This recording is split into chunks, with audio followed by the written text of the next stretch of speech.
Good morning and welcome back to another episode of Around the Indoor Football World, where, as always, we discuss all the major indoor football news in leagues like the IFL, the NAL, the TAL, the AAL, and the AF1. And there's a lot to talk about this week. We also have a couple very special guests who will be joining us throughout the show, including the interim head coach of the Northern Arizona Wranglers, Larry Hendrix. And we will also be joined by the jack of all trades, Swiss Army knife, whatever you want to call him, Kavon Samuels of the Salina Liberty, who has done a little bit of everything for them this season. But before we get into that, you guys know how we start the show here.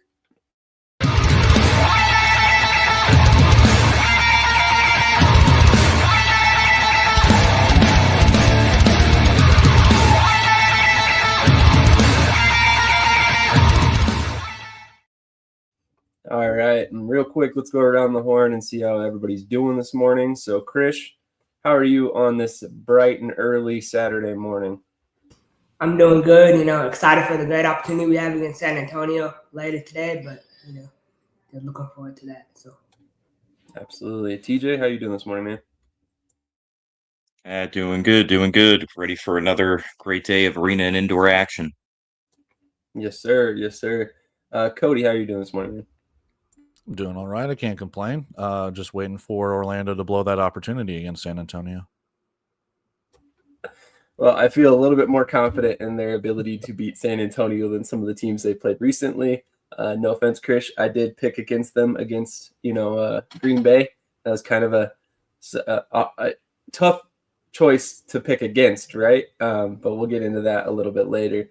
But we got a ton to discuss today, and we're going to start off with the big news that came out last night. If you were paying attention to the Columbus Lions, the stories that they put out last night, there was a little bit of a slip, and maybe it was intentional, maybe it wasn't, who knows?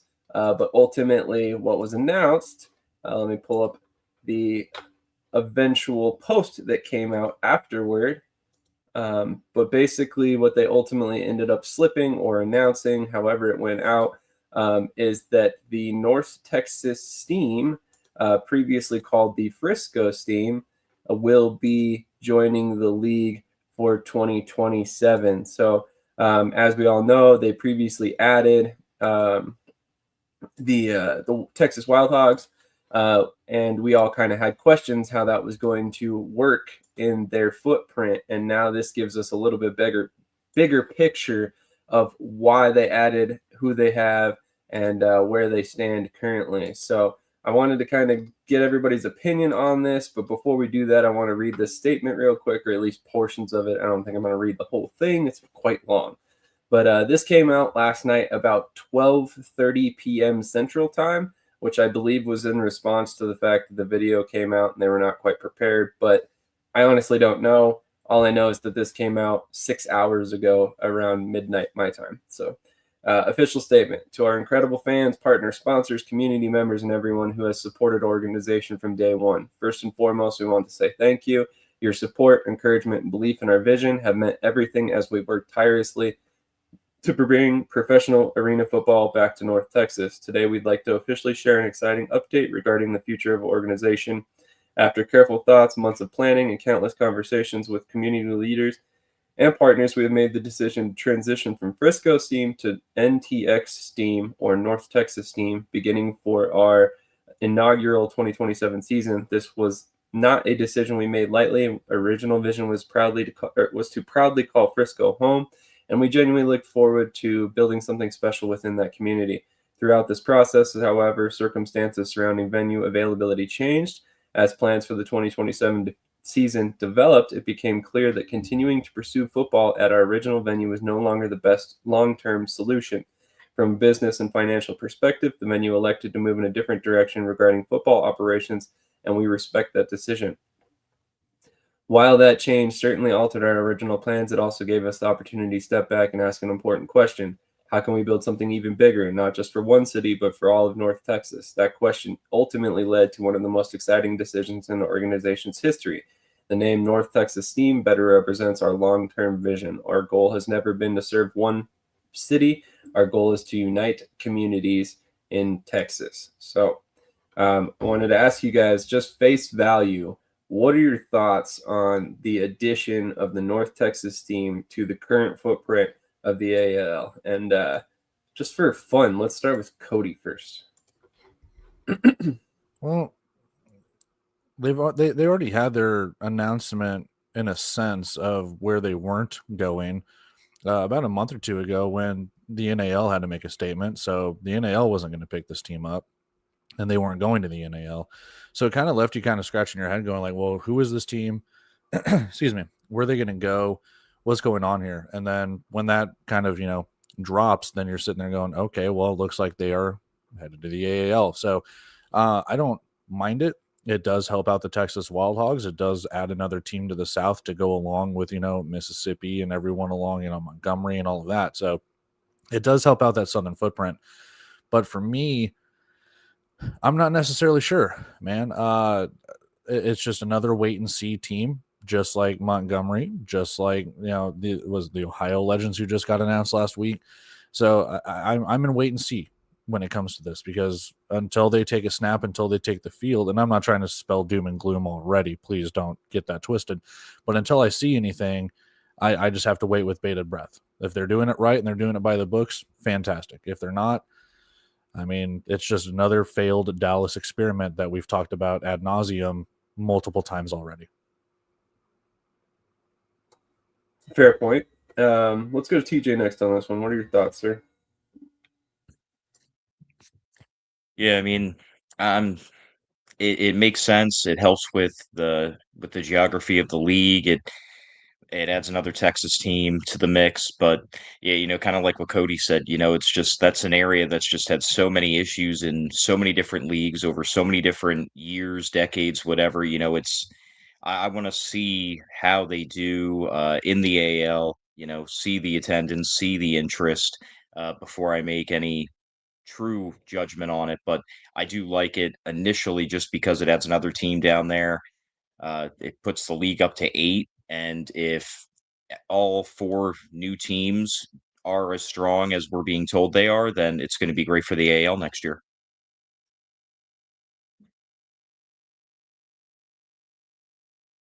Fair point. Fair point. Krish, any thoughts?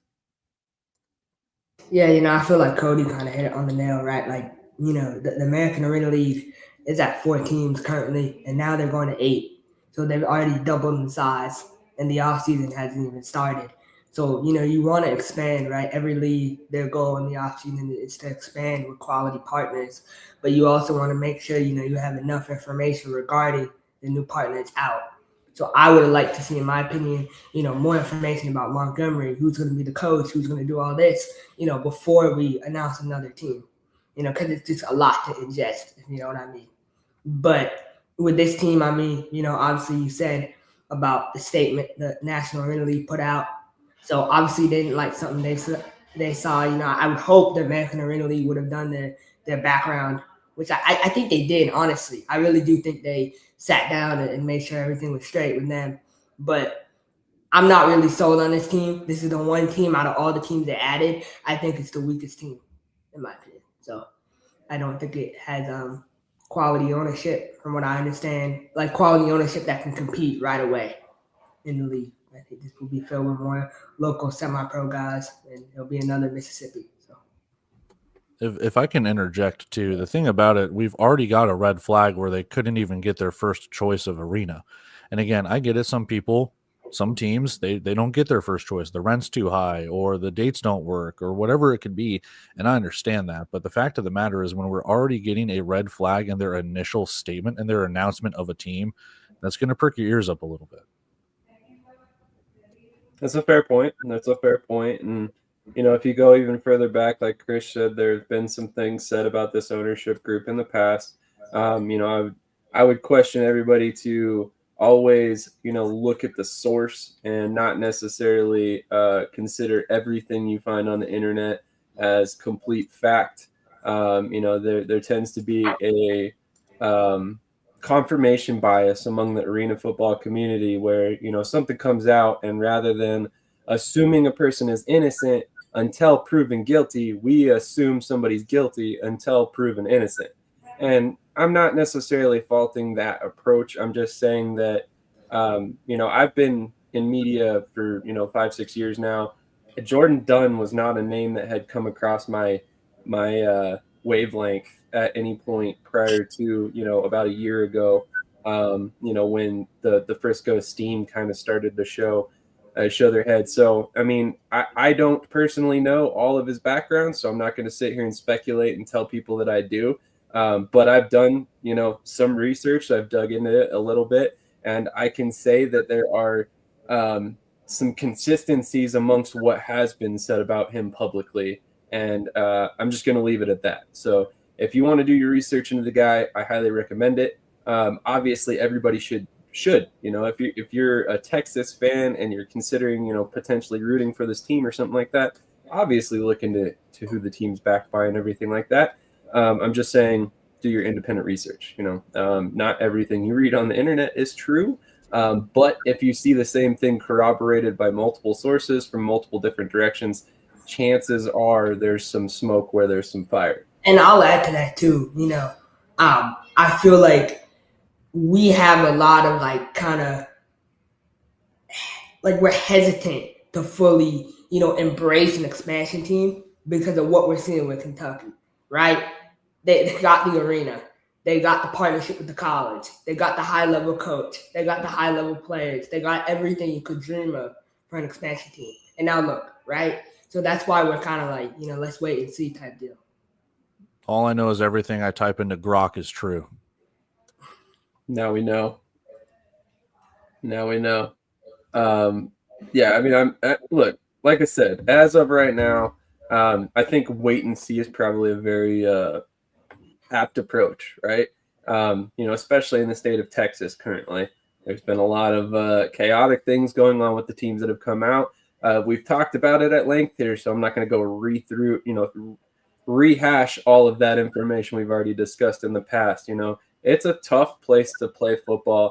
There are plenty of fans, but at the same time, they're very spread out. Texas is a very big place, so there is some of that going on, as well as a ton of different things taking people's attention down there as well. So, with this announcement, am I immediately thinking they're going to be successful? No, every team needs to do the footwork to get there. So, I think there's a lot of questions left to be answered.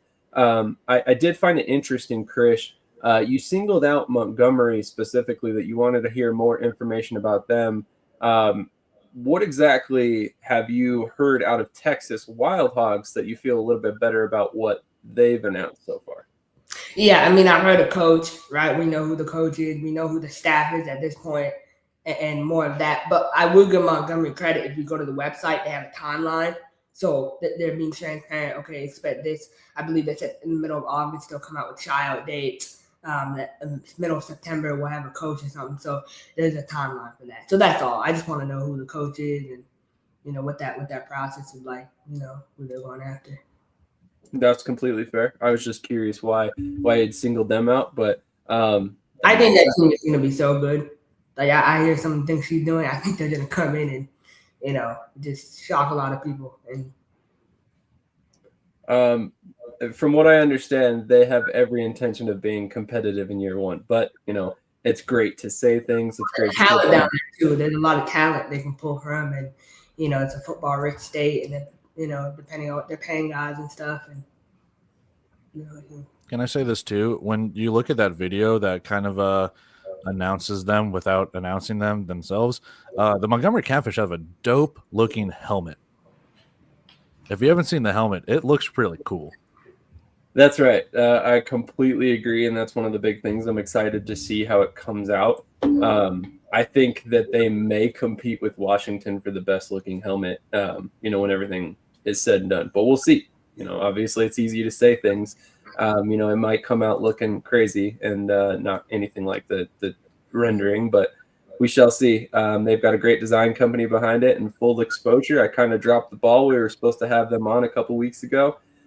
So I will definitely be following back up and getting them back on in the near future so we can talk about that design and some more things going on in his company. So real quick, we're going to run through some comments and then we will shift over to a championship preview, given that the games will be taking place later on today in roughly about 8:30. So in a little less than 5 hours, the AAL2 championship kicks off.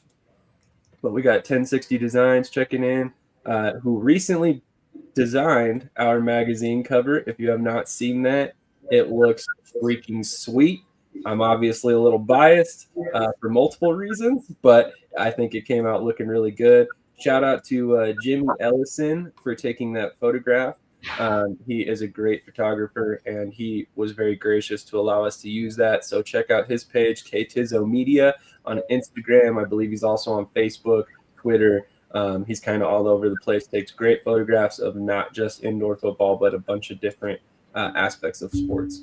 1060 says Frisco's team was clever. Frisco's team. Yeah, I was a fan of the branding and the train and stuff like that, but we'll see how the change to the North Texas team changes things. But Brian checking in. Hi, guys. Sea-Dog the Goat checking in. Scott Levin checking in. All the regulars here. We got Wolf 10 checking in. Yeah, that's Tyrone. Tyrone, yep. And then Superfan Sports 125. If you have not checked it out yet, he's got a YouTube channel he just launched. Definitely want to make sure you keep an eye on that. He'll have a show coming for the 2027 season that we're very excited to have here as well. So keep an eye on that. Montgomery has a pressure upcoming scheduled, I think in the very near future. So keep an eye on that. And then 1060, very excited to have him on board for the magazine as we spoke about. So in case you missed last week's episode, we have a double header of championship games ahead of us this morning or later on this afternoon. Kicking off at 1 p.m. Eastern time, we have the AAL2 championship set to take place between the Steel City Stampede and the Peach State Cats. And then we also have at 7 p.m., you have the AAL championship, which will take place between the Columbus Lions and Wheeling Miners. Again, this all takes place at West Banco Arena in Wheeling, West Virginia. So tickets are still available as far as I know.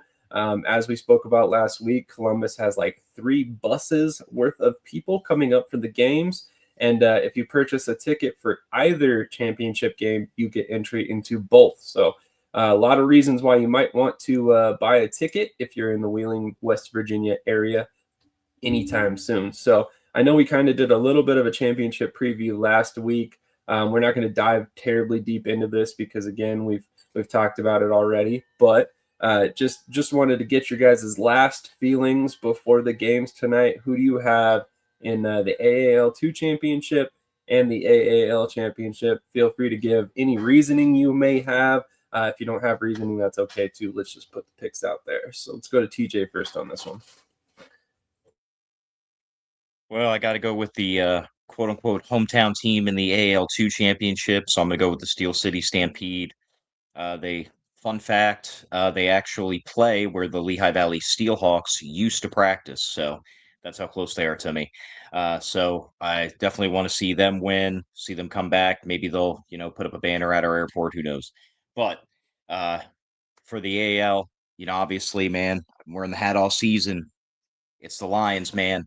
And they are not even, it doesn't even feel like they are going to a neutral or away site because they have all those buses of fans coming down, man. It's going to be home field for them. It's going to be electric. And if it's like any of the games that they matched up in the regular season with the Miners, man, it is going to be a tight game, a good championship, must-see TV, in my opinion. Completely agree, and correct me if I'm wrong, but I believe both other games came down to a 1-point deficit, if I'm not mistaken. They were both within like 2 or 3 or something like that. It was like close, but all season, man, they were neck and neck. Absolutely. So it's going to be a great game. Definitely going to be very exciting. So very excited to see that game. Cody, correct me if I'm wrong. I think you also picked Columbus last week. Yeah, TJ and I are on the same wavelength. I got Steel City in this one, in the AAL2, and then I've got Columbus in the AAL1, apparently. But no, just AAL. Yeah, same reasoning in the sense of dare I say, team of destiny or anything like that. I'm not necessarily sure, but Columbus definitely has something going for them. They've had it all season. If Wheeling pulls the upset, fantastic. I mean, it's good parity for the league, but sometimes the more dominant team wins, and I think Columbus is going to get it done. Awesome. Krish, any picks? Have your picks changed at all? And I don't believe I got your AAL2 pick last week. Yeah, I like Steel City.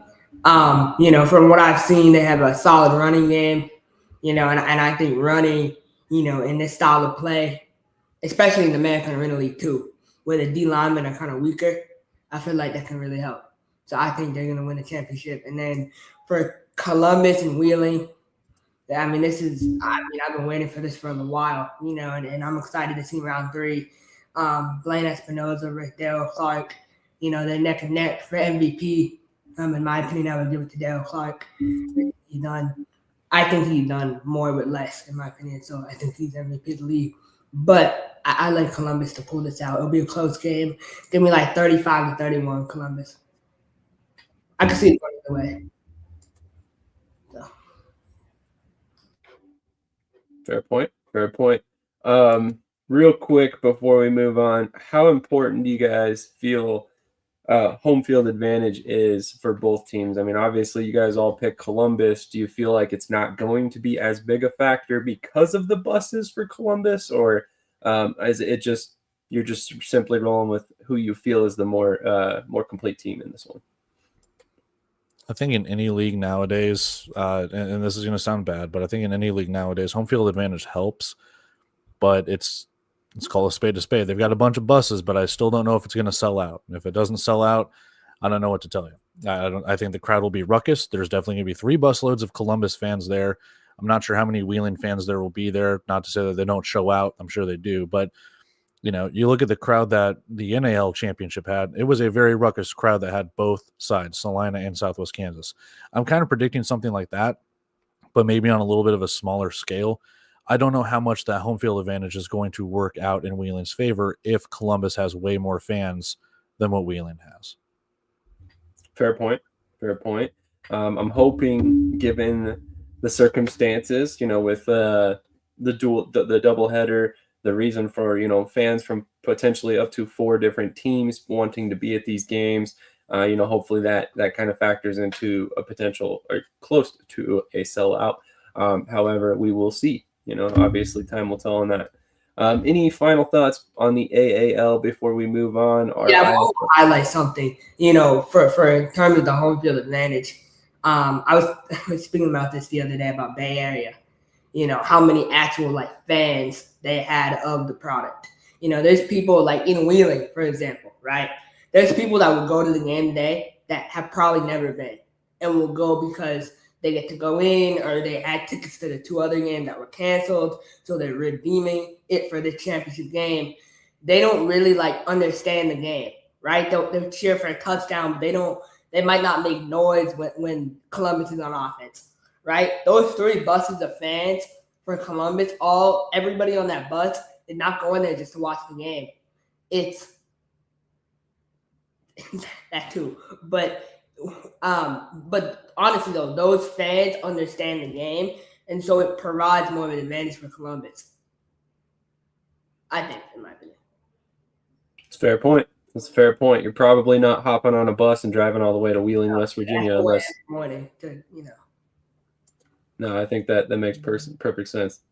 That's still more the whole day of IAL games we'll have today. Sometimes Mike Davis is here just for comedic relief, and today might be one of those reasons or those days. So. We've got an AAL2 and an AAL doubleheader, but that IAL triple header, baby, let's get it. Right. Games no one will see. Shock! I can't believe it, man. The championships are streamed, right? Yeah, there's so many guys playing. Sean Oakham, Adam Smith, Rakeem Cato. I mean, it's like the over 30. It's what 35U? What do they call it? 37U. Yeah. I will say. Hold on. I was going to say, if a tree falls in the forest and no one's around to hear it, doesn't make a sound. If an arena game's played in an empty arena and no one's around to watch it, is it played? Yes, because you got the stream. Oh, not fair enough. Video. You got me there. Sorry. TJ, what were you saying, man? Both the AAL2 and AAL Championship games are streamed on YouTube today, right? Just let the I make believe sure they the will be fans on know. MNTR as well, but they should be on YouTube. I believe they'll be on the Columbus Lions page as well, if I'm not mistaken. I know Columbus's broadcast team is in place for the game today, which if you haven't watched the Lions broadcast yet this season, they've been pristine. So hopefully we get the same quality out of today's games. It will be awesome to get that highlight on the AAL too, because obviously, you know, they're developmental league. Some of these teams don't have the type of broadcast team that we're going to see from Columbus there today. So very excited to see the AAL2 in that light as well today. But without further ado, we're going to take a quick commercial break. We're going to come back. Our IFL guest is here for this morning. Again, that's interim head coach for the Northern Arizona Wranglers, Coach Larry Hendrix. We're very excited to talk to him. He just got his first win a couple weeks ago as the head coach, and we will talk about that as well as an upcoming game and so much more. So stick with us. We'll be IFL section next, and then right around 9 a.m. Eastern time, we have an NAL guest joining us, and then we'll circle back around to TAL and AF1 to close out the show for this morning.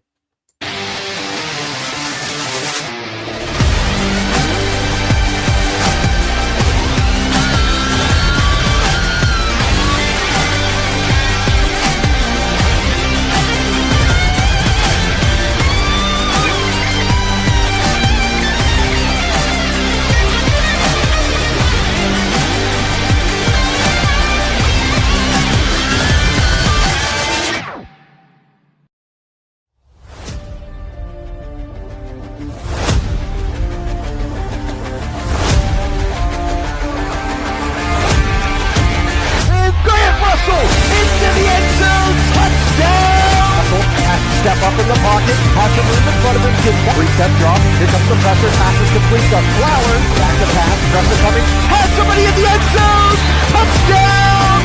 Pressure's coming, Russell able to escape, still on his feet, and will be brought down at the, looking, has plenty of time, has Flores at the 15, he's at the 10, and Russell has it on the outside, like I said, he ain't taking a slide, Russell steps up, let's go, Robinson makes the circus catch, going to be a low snap, here comes the pressure, and the pass is going to be complete, and making the catch of Grant Russell. Russell, back to pass, looking, he has Robinson makes the catch, and will be brought down on the play by Isaiah Hall. The mountains you climb, maybe stairs. The records you set, maybe personal. The fans you inspire, maybe family. No lights, no camera, just action. You don't have to be a pro. You just need HoneyStinger. How many times a week? Like three, four times maybe. I gotta pump those numbers up. Those are rookie numbers in this racket. All right. As mentioned, we are joined by a very special guest, Coach Larry Hendrix of the Northern Arizona Wranglers. Coach, how are you doing this morning?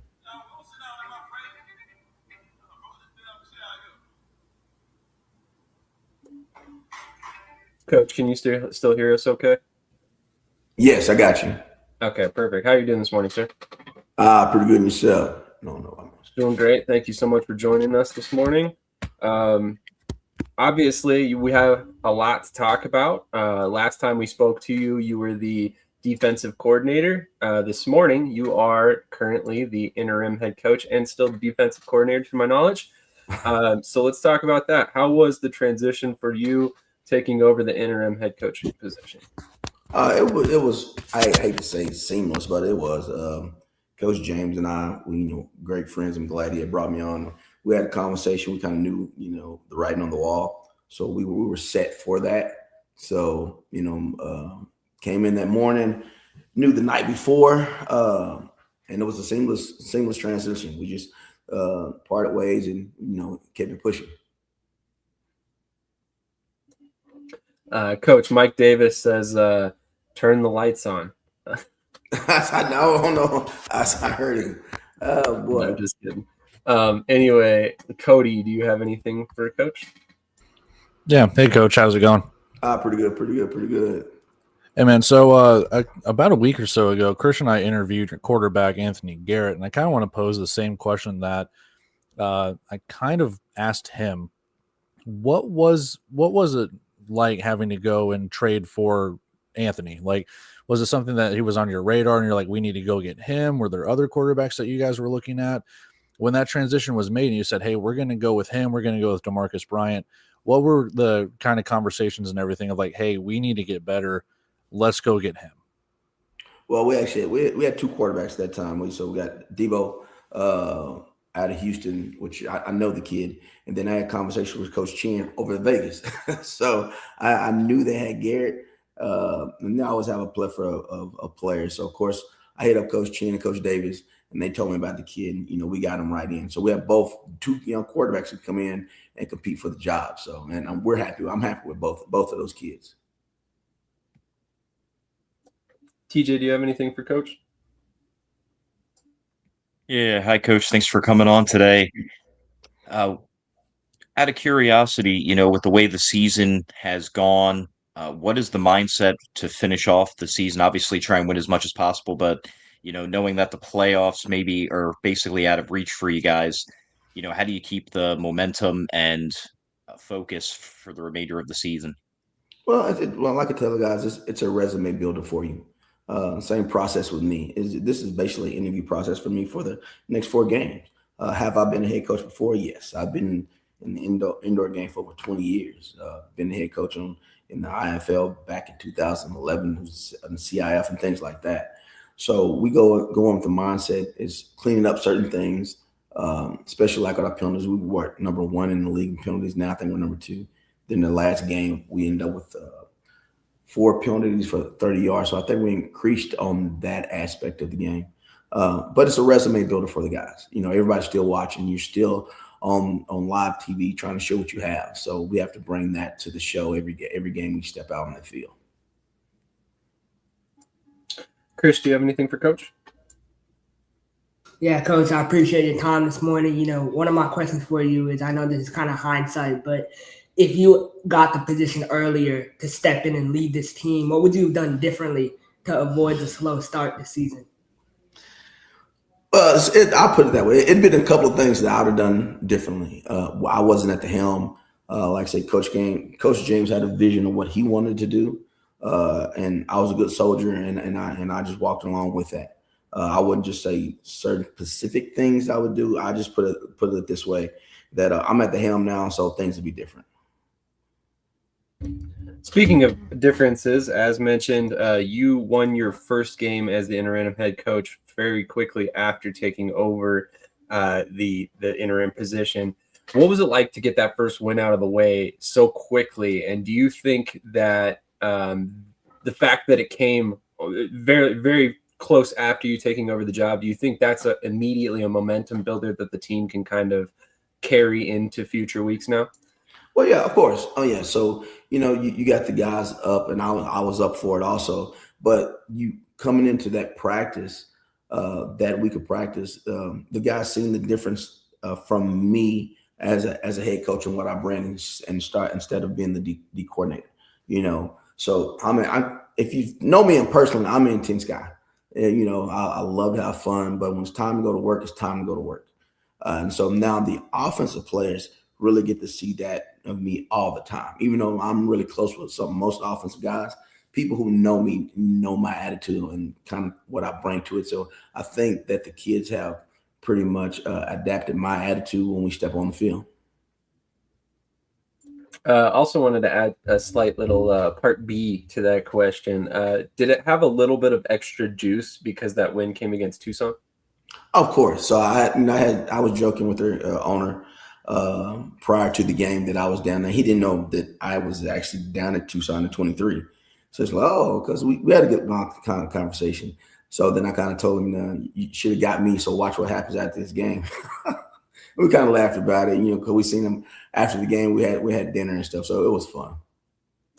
Very nice. Love it. Gotta love a little sportsmanship afterwards. A little polite jabs is never a bad thing. Cody, any more questions for Coach? Yeah, what was the transition like coming over from Quad City to Northern Arizona? Wow. Every organization is different. And I will put this out there. Most people, they and it's kind of known. People give the ownership over here, Fred, a bad rap.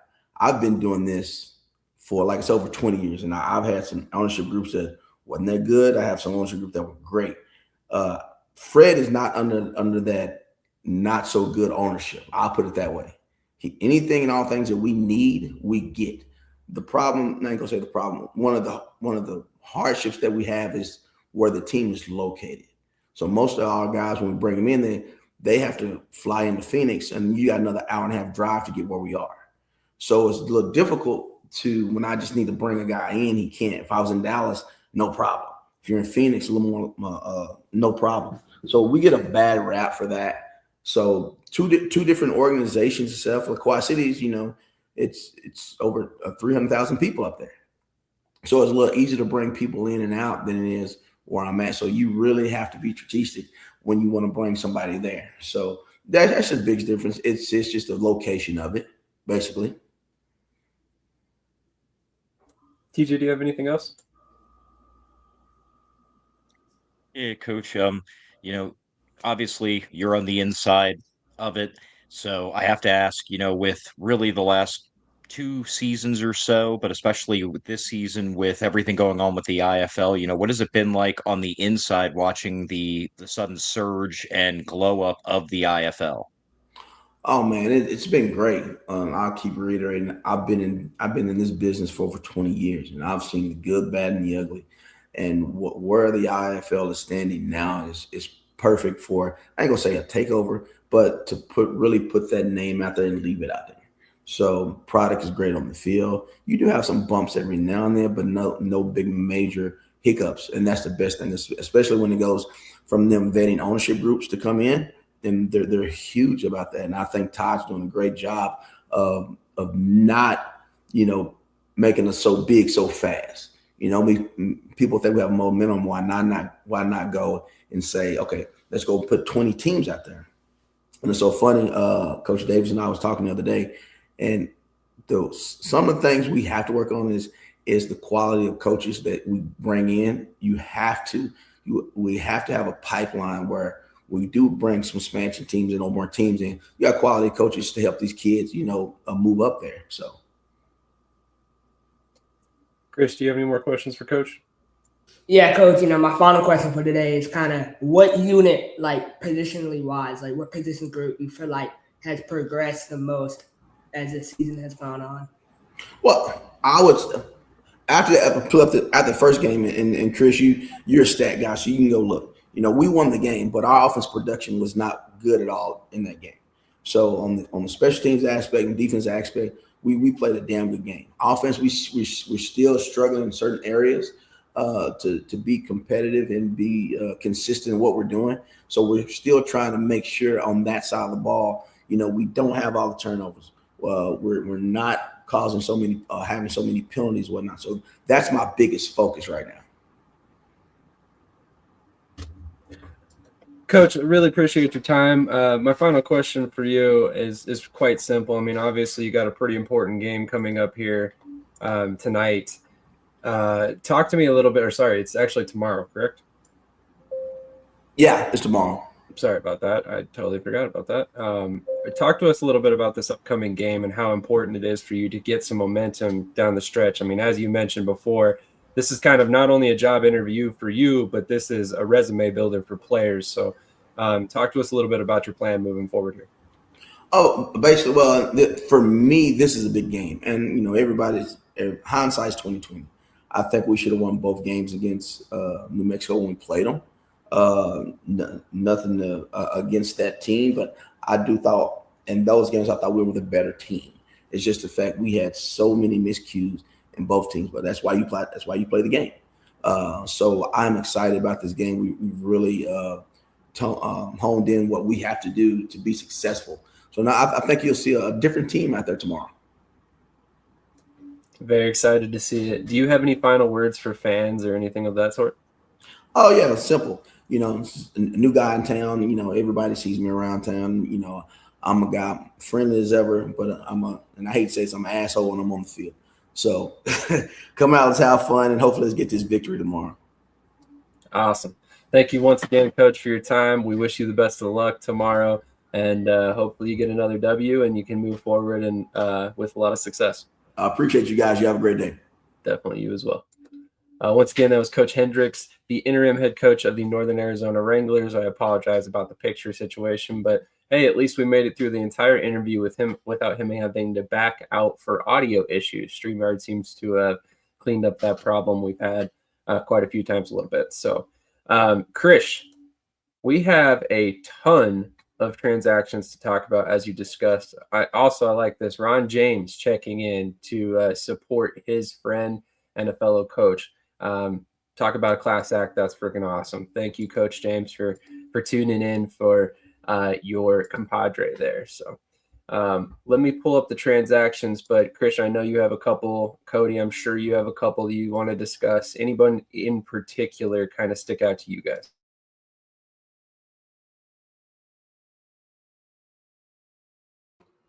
I'm waiting for Krish to go on a rant. Oh man, and now you go first because I got so much to say. I mean, it's not. I don't know if it's gonna make a difference, but season injured reserve for both New Mexico quarterbacks. So you have to bring in 2 more quarterbacks. You have Aaron Aiken being signed by Iowa.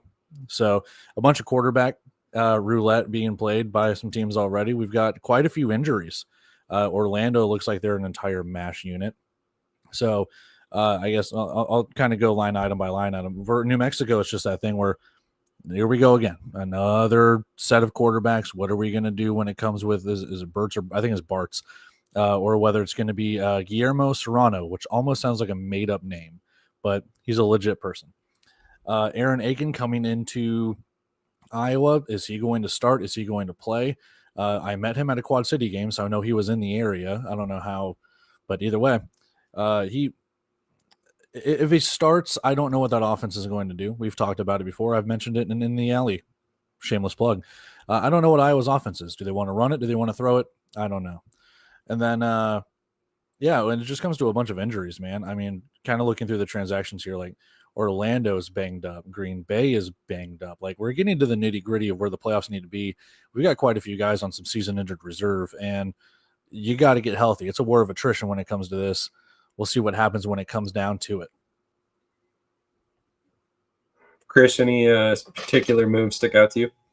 Yeah, the big one for me is Matt Elam, one of our former DBs. He was put on season-ending IR by San Antonio and then released. A lot of people thought his career was over because he was going into coaching, and then he decided to, he decided to come back and sign with Tulsa. He might not be able to play like at that high level anymore, but his leadership skill, man, he'll elevate that at DB room from a mental aspect, and so that's a great move. He's like a coach on the field. Another move that stands out to me is, Vegas and what they're doing with their linebacker room. They released Ahmad Walker, number 34. He was kind of fat, so I think Coach D kind of missed on that signing. But he went out. He got a young linebacker from Jackson State that I'm really excited to watch today. And I'm just telling the truth, man. I'm not going to lie. And then with New Mexico, man, and Iowa, my problem is, like, a lot of these coaches, man, they cannot recruit whatsoever. They just don't know how to. It's not in their DNA. So they just recycle trash. That's all they do. So this is what they're doing. So Iowa's going out and getting someone who got cut from Salina.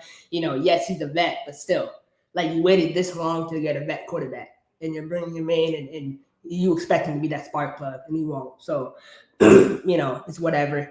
And I'm not calling Aaron Aiken trash, but he's just not an indoor quarterback. He's more of an arena style, and he's past his prime. He's washed up at this point, unfortunately. And then New Mexico, they signed, Blake Bartz, his only professional experience was with the Iowa Power. He started 1 or 2 games with the Iowa Woo as well. So he's not ready for the IFL level. So it's just, And those are kind of the big moves for me. Vegas also signed Jerome Buckner. Jerome Buckner was in Tucson last year. He was a receiver. He was like their best receiver. They should have brought him back this year, but they missed him. So he's in Vegas now. So those are kind of my big moves. And then for us, I appreciate Cody saying that we're kind of banged up right now because we are. But that's no excuse. We still have to go out and perform at a high level. And so we got Corian Ballard back from short-term IR. We signed a DB from FAMU. And so we're trying to stack up the cards for this playoff run. So that's all we do at this point. Fair point.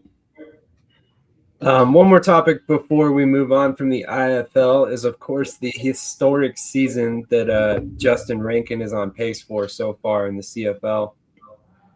He is currently on pace to be the first running back in CFL history to have 1,000 rushing yards and 1,000 receiving yards.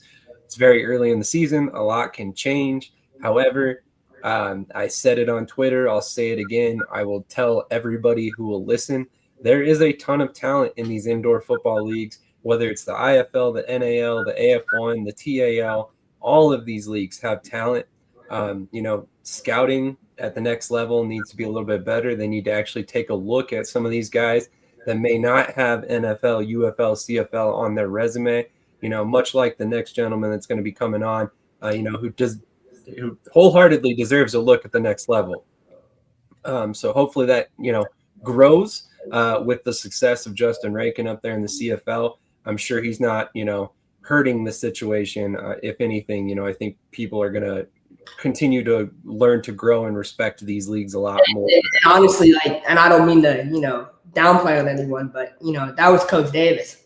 He got him in the CFL, and he even admitted that. You watch one of his interviews, he said Coach Davis got me the opportunity, right? These other coaches, these Frisco coaches or whatever, they don't even know. I mean, I could have used whatever, but what I'm saying is, these Frisco coaches, right? They don't even know what Canada is on a map or what the CFL is. So, having someone like Coach Davis in the league that can kind of bridge that gap between the IFL and CFL is pretty big. So, you got to give them flowers. I agree. And I think that the more you can get coaches that have that pedigree, in the CFL, UFL, et cetera, to build those connections. You know what I mean? A CFL team is not going to listen to some random indoor coach that's trying to hit them up. They want to see someone what your credentials are to speak to them. That's how that league works. I'm just glad we're 45 minutes in and we finally got Krish back to normal. I'm not wrong. I'm just being honest. You talk about player development and that whole idea. There's a lot more to that than just, we're here to give our opinions. Sometimes, we have differing opinions. So, Krish is very. Okay, so what's your? I know we have a guest waiting. Actually, though, we should finish this because I'm not done. I kind of want to see what your point is. You feel like anybody can just hit up a CFL team and get a guy in the CFL? What? I didn't say anything about that. But we said we disagree, so that's not on the other. I was talking about your point that Aaron Aiken is trash. That's what I was disagreeing with. I completely agree with you on your point. Mike Davis, former coach in the CFL, obviously going to carry a little bit more weight than people who don't have that pedigree on their resume. But, like I said, the more you get those coaches into these leagues, the better off you're going to be. But you also have to, as a team, go out and try to build those connections to try and further your players' careers. And that's, part of the game, right? If you are in indoor football and you're not doing that side of things, you're not servicing your players in the right manner. You're not properly creating opportunities for them.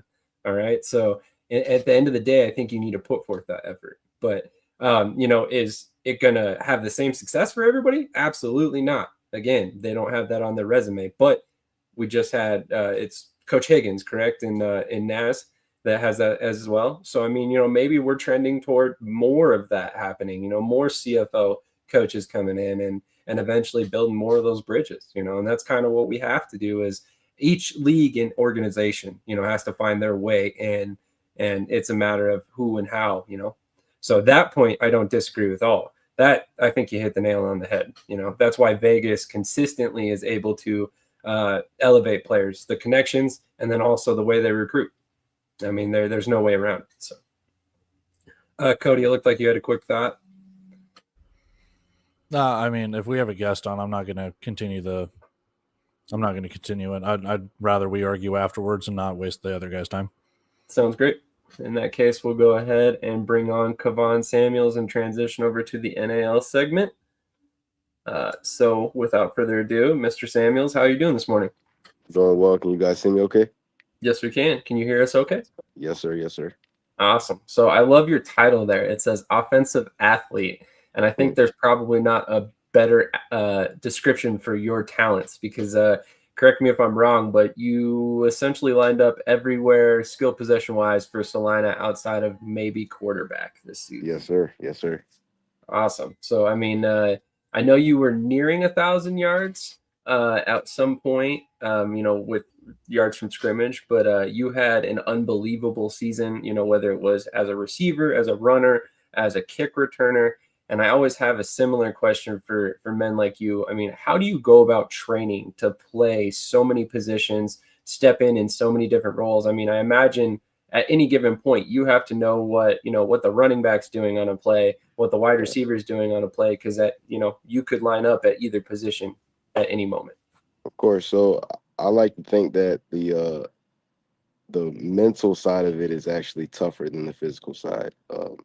Training physically is just going in the backyard and really just training like a wide receiver. I feel like if you can do wide receiver work, it's easy to get the ball from the backfield and make somebody miss or whatever. But I think the mental aspect of it, of trying to get what the running back has to do, and then, okay, someone goes down and you got to replace them and knowing what they have to do. It's always like paying attention in the huddle, paying attention in the film room, meeting with the coach after practice and things like that. It's just always staying locked in to be able to accomplish what I was able to accomplish this season. Absolutely. Cody, do you have anything for Kavon? Yeah, what were your main goals going into this NAL season? What did you want to do? Obviously, top of the food chain, championship, win the division, bye week, whatever it can be. But for you personally, what were your goals? Is it to put the film out there to try and get a call up to the next level, whether it is the CFL or the UFL or even the NFL? For Absolutely. You, what was your thought? I think going into any season, I think a lot of athletes like us, we kind of get too into trying to prove the next level that we can play there, and we kind of lose track and lose focus of who we really are as an individual. And I think that's the route that I took this year, was to just trying to go into a new team, new environment, kind of try to blend in as best as I could, and kind of take a step back of trying to be a superstar and kind of just letting it come to me. I think last year when I was in Louisiana, I was just trying to be a star, kind of being selfish. But this year, I took a step back. If you guys know Tracy Brooks, I was actually his backup for the majority of the season. And it was kind of just picking my spots on the team and then excelling when I was able to get on the field. And I think that was more so what I wanted to prove to myself, is I don't necessarily have to be a starter to put up numbers, but I can have a role that's kind of more Batman and Robin, and be able to be successful. I love that term there, Batman or Robin. That's probably the best possible way of putting how you guys kind of worked. Although I'm not really sure Robin's not like the apt. I hate to put it this way, but maybe the Wonder Twins or something, because you guys are both equally dangerous there for Salina. But TJ, do you have any questions for Kavon? Yeah, hey man, thanks for coming on the show today. With the way the season went, just the successes that you had and everything else, how much of a whirlwind did it feel like once it was all said and done? It was just kind of unfortunate the way it ended. Of course, losing the game with pretty much 2 seconds left on the last play, you can technically say, that hurt more than anything. And I still haven't quite swallowed. I know it's been like 3 weeks, but I still haven't quite swallowed it. I haven't looked at the film of that last game. But I say I'm more proud of the team, the unit. When you go to combat with a team for, I'll say 14 to 15 weeks, and you see faces coming in and out, in and out, in and out. You kind of it's kind of a blessing that I was there the whole time. So I look at it like that more than anything. Is I was able to accomplish staying on a NAL roster, especially with a team, an organization like the Salina Liberty, which is more of a high class organization the whole time. So I'm more proud of myself for that than anything else. On that note, talk to us a little bit about the coaching that you've received. I mean, obviously, we talk about it here all the time. Coach O, Hall of Fame resume. I mean, he's in the playoffs every single season. It doesn't without fail. I mean, talk to us a little bit about that situation there for Salina. Right. Coach O will tell you if you guys ever were to interview him, he has very high expectations. It could be one play that can get you cut from that organization. So it's really bringing it every single practice, every single game. And he'll tell you whatever you put on film, you can't argue. So that's what that was kind of his emphasis for this season with us is the eye in the sky don't lie. He'd always say every Monday that's what he would say is the eye in the sky don't lie. So we're gonna sit down and watch film together. Both offense and defense, we all sit and watch it together, and we kind of just have to take what he says and kind of be quiet, and there's no talking back in those meetings because Coach O, like he'll tell you, he's a Hall of Fame coach, and he proves it every week. I've heard nothing less. Cody, any other questions for Kavon? Quick thing, what are your goals for next year? Is it to come back to Salina, or you kind of? I don't mean this in a mean way. It's going to sound mean, but like, are you shopping around, or are people hitting you up? What are your thoughts for 2027? So I got a UFL camp coming up here. That's my goal. My goal is to go to the UFL or the CFL by any means necessary, whether that's going to a camp or getting an invite to one of their training camps. That's my goal. I've been in the Arena League for, I think, 2 years. So I think it's time with me growing. I'm not like Lamar Jackson said, I'm not getting any younger. So I think it's time to take that step and not be afraid. TJ, do you have any more questions for Kavon? Yeah, just one more. Being in the NAL this year, do you feel like the league in itself has took a step forward this year in growth because of some of the popularity and sponsorships that the league got? Absolutely, absolutely. What a lot of people don't know is there's a lot of ball players in that league. It's a very competitive league, and I don't think people necessarily know that. But when you look at some of the rosters, you'll see first round picks, you'll see ex NFL guys all up and down. You'll see FBS players, FCS players in college. So it's very competitive, and I think the league is doing an excellent job with sponsorships and getting themselves out there. I know Shady, I know you guys came on, and I thought that was really cool. But yeah, I think the league is going to really, really continue to take major steps forward. Completely agree on that front as well. And let me just tell you that championship game was electric. Salina traveled well. It was a lot of fun. We talked about it a little bit before, but definitely seems like the NAL's trending the right direction as well. We talked a little bit about your next plans. If you were to have the opportunity to, kind of sell yourself to a UFL team or a CFL team or an NFL team, what are you going to tell them that sets you apart? I mean, obviously, I know, like I said, you can do a little bit of everything on a football field. We've all seen it at this point. But what sets you apart from, the other men out there that can do that exact same thing? Just being the underdog, and then having the facts and stats behind it that everywhere I go, I'm a kill. That's just always what I got on my mind is kill. Prove the doubters wrong. And when you say set apart, I honestly don't think there's anybody that can do what I do. When it comes to versatility on the field, I know the closest thing is I kind of want to give a shout out to Malik Honeycutt, and I've never met Honeycutt, but I've learned a lot about Honeycutt just being with the Liberty. He's able to do a lot of things from the wide receiver position, from the kick return position, but I do have the running back position over him. So when you mention like a versatility kind of guy, and then also I look at a lot of tape of Kavon Turpin and what he was able to do in the IFL. Having an underdog story, doing time in arena leagues, kick return, wide receiver, but I also can play that running back position very well. And that's actually my number one position. But I believe, if I'm not mistaken, I had more yards from a wide receiver than I did running back. I believe you're correct on that. I don't have the stats in front of me at the moment, but Cody, any other questions for Mr. Samuels?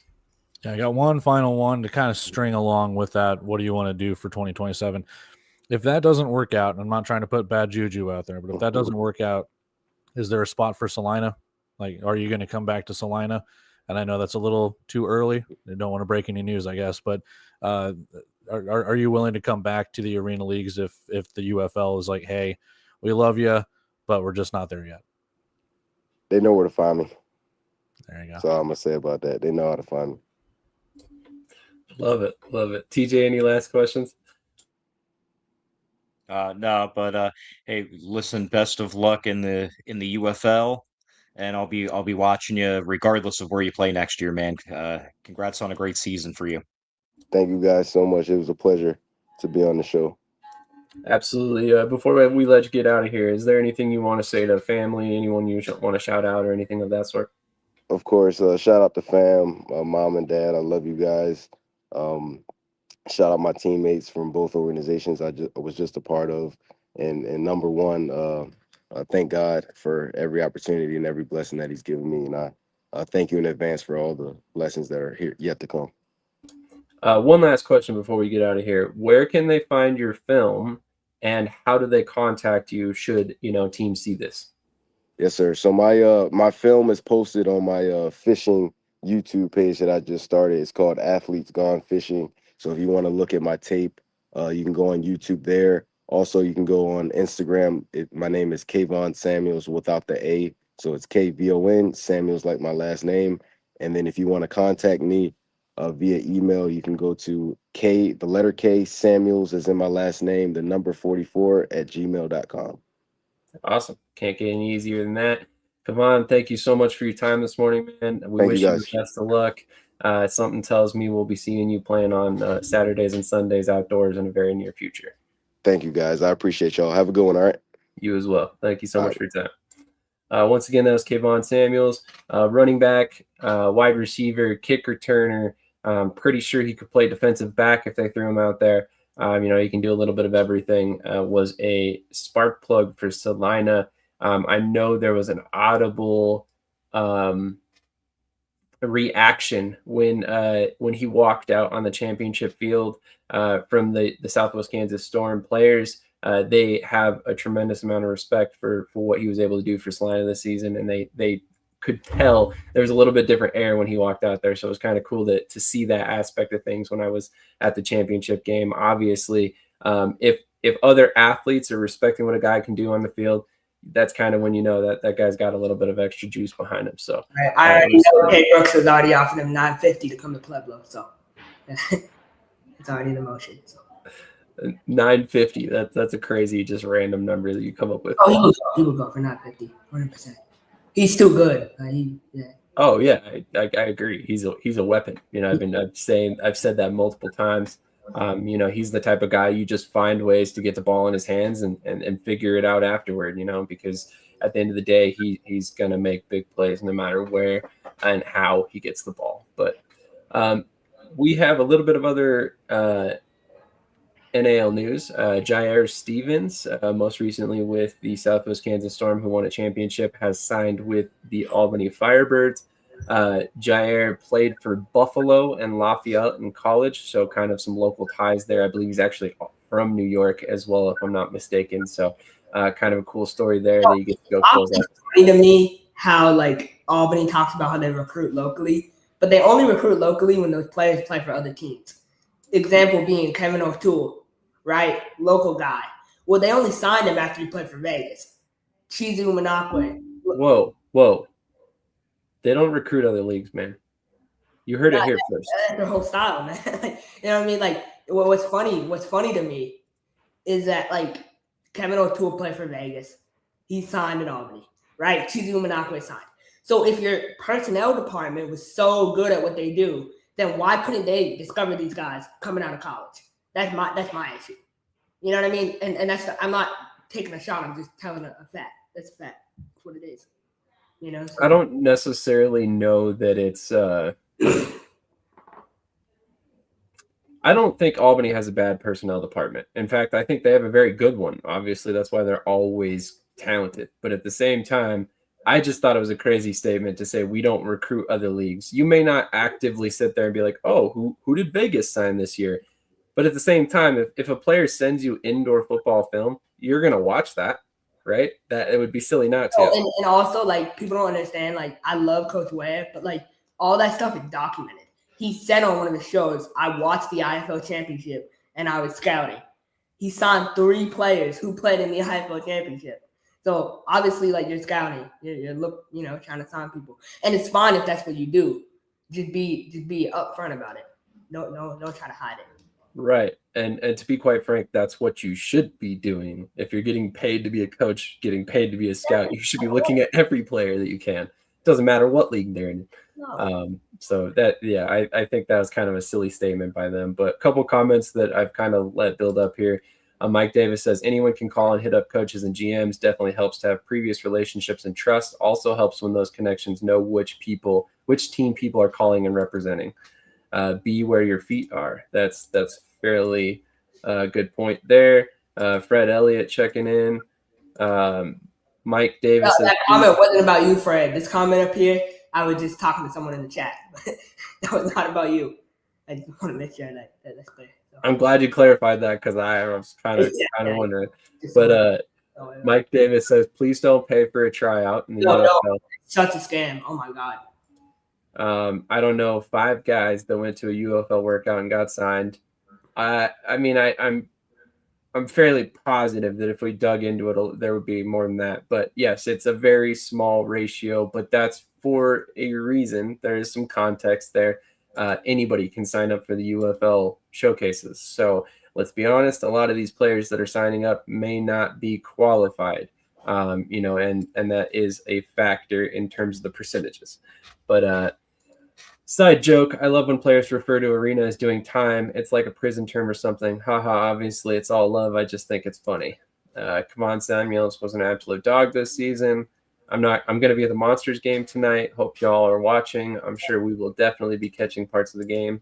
Definitely not a fair comp to compare him to Honeycutt. Not at all. No. And I don't think that was what he was trying to say. I just think that was a player that he knew of, was aware of, and could use as a semi-comparison. So Coach made it public, and Ware said he watches the playoffs to get good players.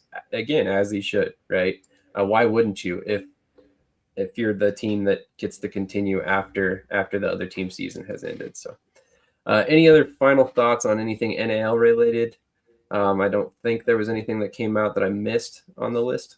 Yeah, I'm still waiting for Colorado to put out, Coach McGrone as head coach. I mean, that's kind of what we do, man. When is that coming out? So is that official? Do we know that for sure?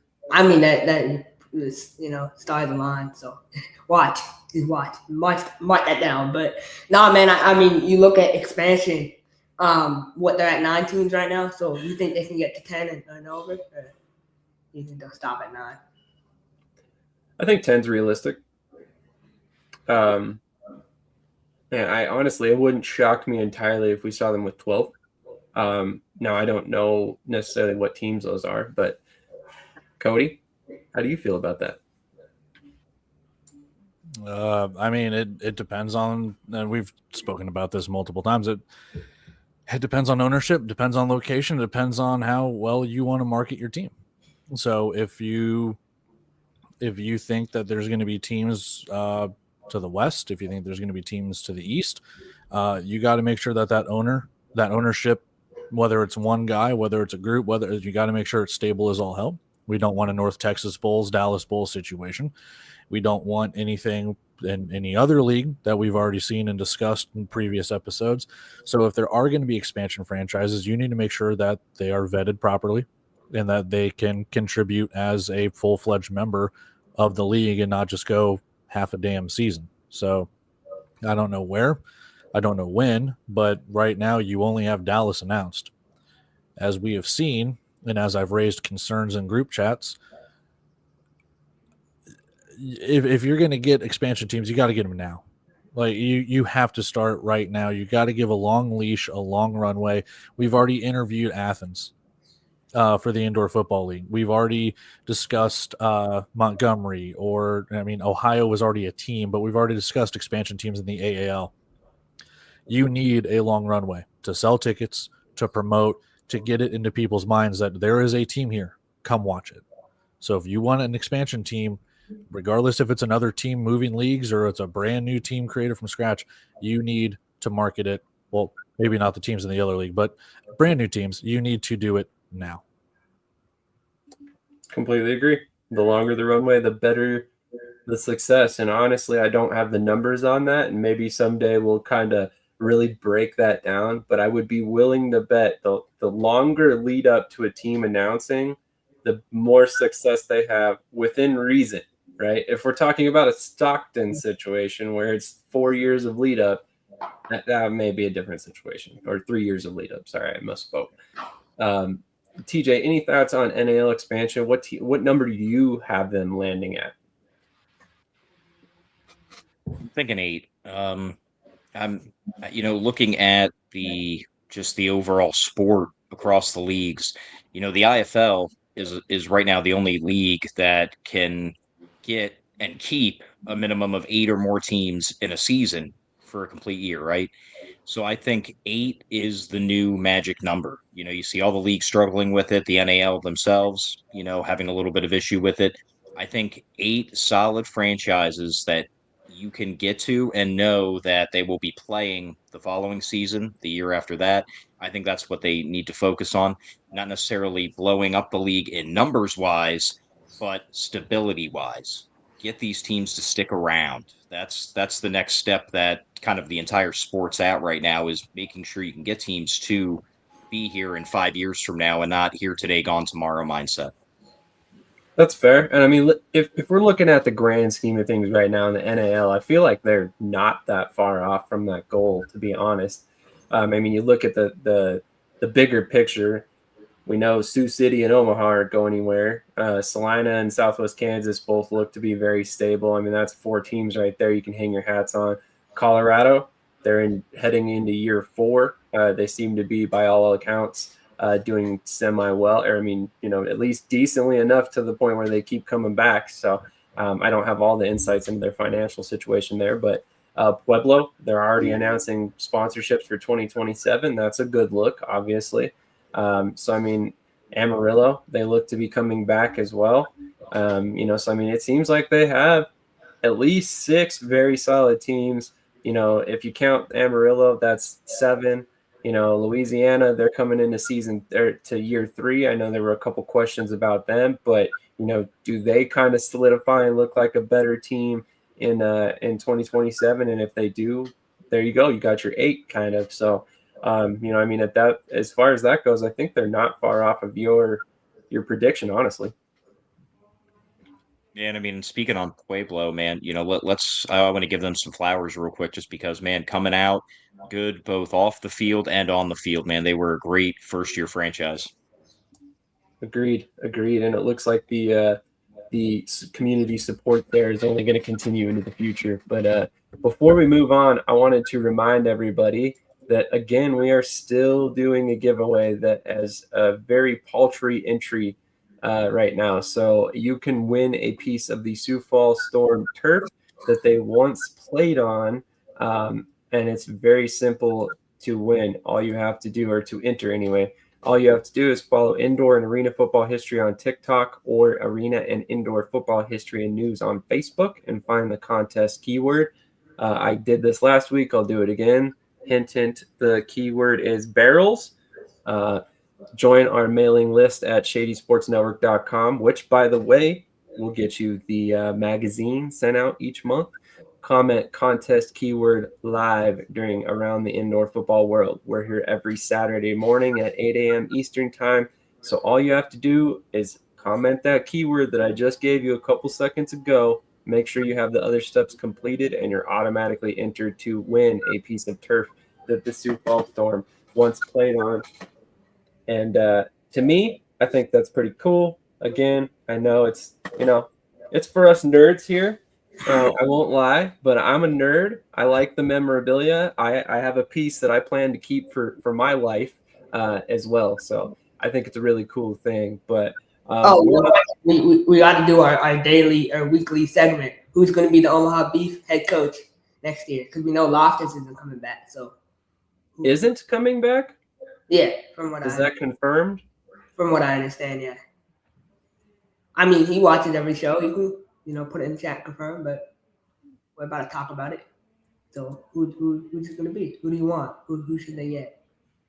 Well, we all know who I think they should get. So we'll toss this to other people. Cody, how do you feel about the Omaha shit? Man, you're like 87% done with that promo, and he just cut you off. It's all good. Again, we have discussed this to death. At this point, it's going to sound bad. I don't care. I really don't, because whoever they get, it's either the half of the people are going to be like, "Oh, it's a really good hire." The other half, "This is a really bad hire."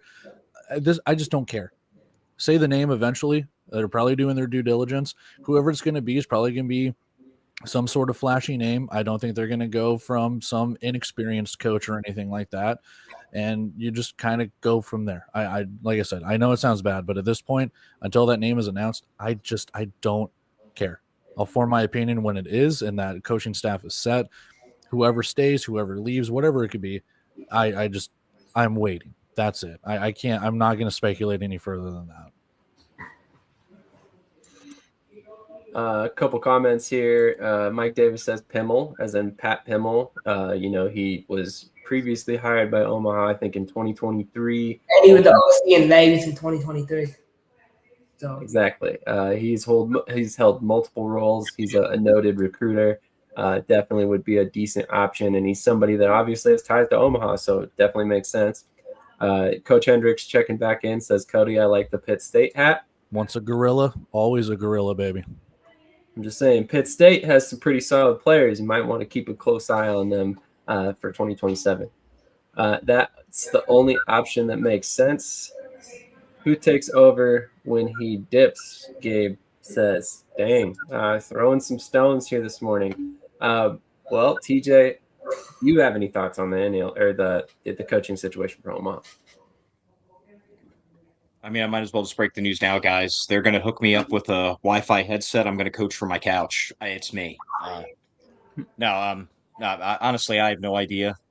But all I do know is they're going to find the best guy for the job. And kind of like what Cody said, man, it's either, some people are going to be happy, some people are going to be mad. At the end of the day, how many wins does it equal? Does it equal a championship run? That's what it's really going to be measured on. That's fair. I mean, the standard in Omaha, so obviously whoever they hire is going to be someone they feel can lead them to a championship win. This is a hilarious comment by Coach Davis. Coach Hendrix is still looking for the light switch, which is just so funny. Thank you once again for Coach Hendrix for joining us. And again, congratulations on your first win last week or 2 weeks ago now. Very excited to see what can happen today. Any other thoughts, Krish? Well, actually, Krish, we didn't get your thoughts. Who do you think gets hired? All right, three candidates, right? Tom Manas, because he was previously looking at that job. I would do Dominic Bramante. I'm not saying it's a good hire, but he's already in the state. And I know Ricky doesn't live under a rock. He knows the NAL is a higher level of play than the Arena League is currently. So he definitely has already hit him up on the low about that. And then Pat Pimmel. I honestly think Pat Pimmel will get another opportunity or an interview to get it. But those are my top three. Because my thing is, from a business perspective, why wouldn't you want to get a head coach Or Solo. That's the 4th. Solo and Tyler Knight. 5. I've got you 5 right there. I'm going to put that out later. But why would you want to get a head coach that, like, doesn't call the side of the ball? Like, why would you want to pay coordinator money when you can just get one coach? You see what I'm saying? No, I think that's a fair point. I think you probably are looking for someone who can call one side of the ball. Here we go. We're just throwing names out here now. Oh, I can go on. I can go on. Many Gorilla players. I love my alma mater, baby. I love Pitt. Hey, we got one on our team, man. You got Markel Roby, baby. Hey, you know how I know Keandre Hall's lighting it up down there in New Mexico. Oh yeah, he's a baller, but Roby is like, he's a baller. There's so many IFL teams that were begging him to come, and he shows us. So, it feels like honor. Honestly. Coach, we're going to get to that in just a sec. That is one of the topics. Obviously, there's some things that need to be corrected, and it's too bad because the TAO was looking fairly good prior to that. But we're an hour and 19 minutes in, and we, believe it or not, have already covered 3 leagues. That's like world record. So come on now, don't smoke. Now I told you I got my DraftKings account more money loaded. So betting picks, we can wait. Okay, we'll circle back. All right, we're gonna take a quick commercial break. We'll do all our picks at the end for Krish. I know that he lives for the picks segment because he is the most accurate picker in the industry. So I know, like I said, we're an hour and 20 minutes in, but wait, there's more. So make sure you stick with us. We got plenty left to come, and this feels like a pretty fitting commercial to play right now, given the fact that we just came out with the July edition. So if you have not checked that out, go check our pinned comment on Facebook. We have the July edition of the Shady Sports Indoor and Arena Football Magazine out, thanks to so many great people, primarily TJ. He has done a shit ton of work to make this happen. Cody has written a lot. He has done a lot of graphic design. Both these guys have done a tremendous amount to make this happen, as well as Shane Majoris, Matt Rizier, Adrian Figueroa. Am I missing anybody, TJ? I'm proud to say I am not sure because so many people have come on this project. It's just been so overwhelming. But I think he got it all. Did you mention Brian? Brian Mathern. I'm sorry, Brian. You 100% deserve all the bit of credit for what you've done as well. Brian, Shane, Matt, you, Cody, me. Yeah, I think we got everybody. Awesome. If we left anyone out, I apologize. Do better. I'm just kidding. No, that's completely my fault. That I should have everybody memorized by now. But half-ass on producer. That note, that's right. That's right. I have never claimed to be a full-ass producer. Sometimes you might get 75%. But on that note, here's the commercial break.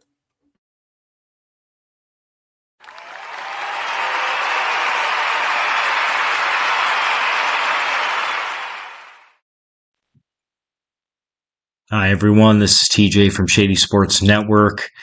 I am excited and proud to be the first one to announce that we as a network are introducing a digital magazine, official one called Shady Sports Magazine. As many of you know, the bread and butter of our network is covering arena and indoor football, and that's exactly what this magazine is going to be about. It is going to be the first ever arena and indoor football central magazine, all the leagues included. You're going to also have a bunch of articles in there about past teams going down memory lane.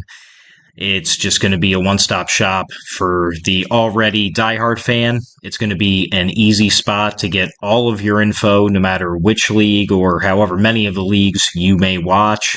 And for the new fan or the casual fan, it may help you turn into a diehard fan now because you're going to be able to get all the info super quick and easy, sent directly into your email.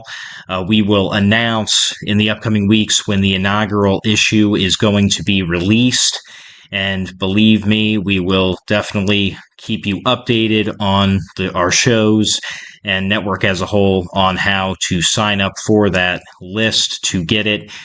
Email for free every month. Thank you to the fans, and thank you for everyone watching. As always, like, follow, share, subscribe, and most important, enjoy the show and keep watching. Thank you, and see you guys later. How many times a week?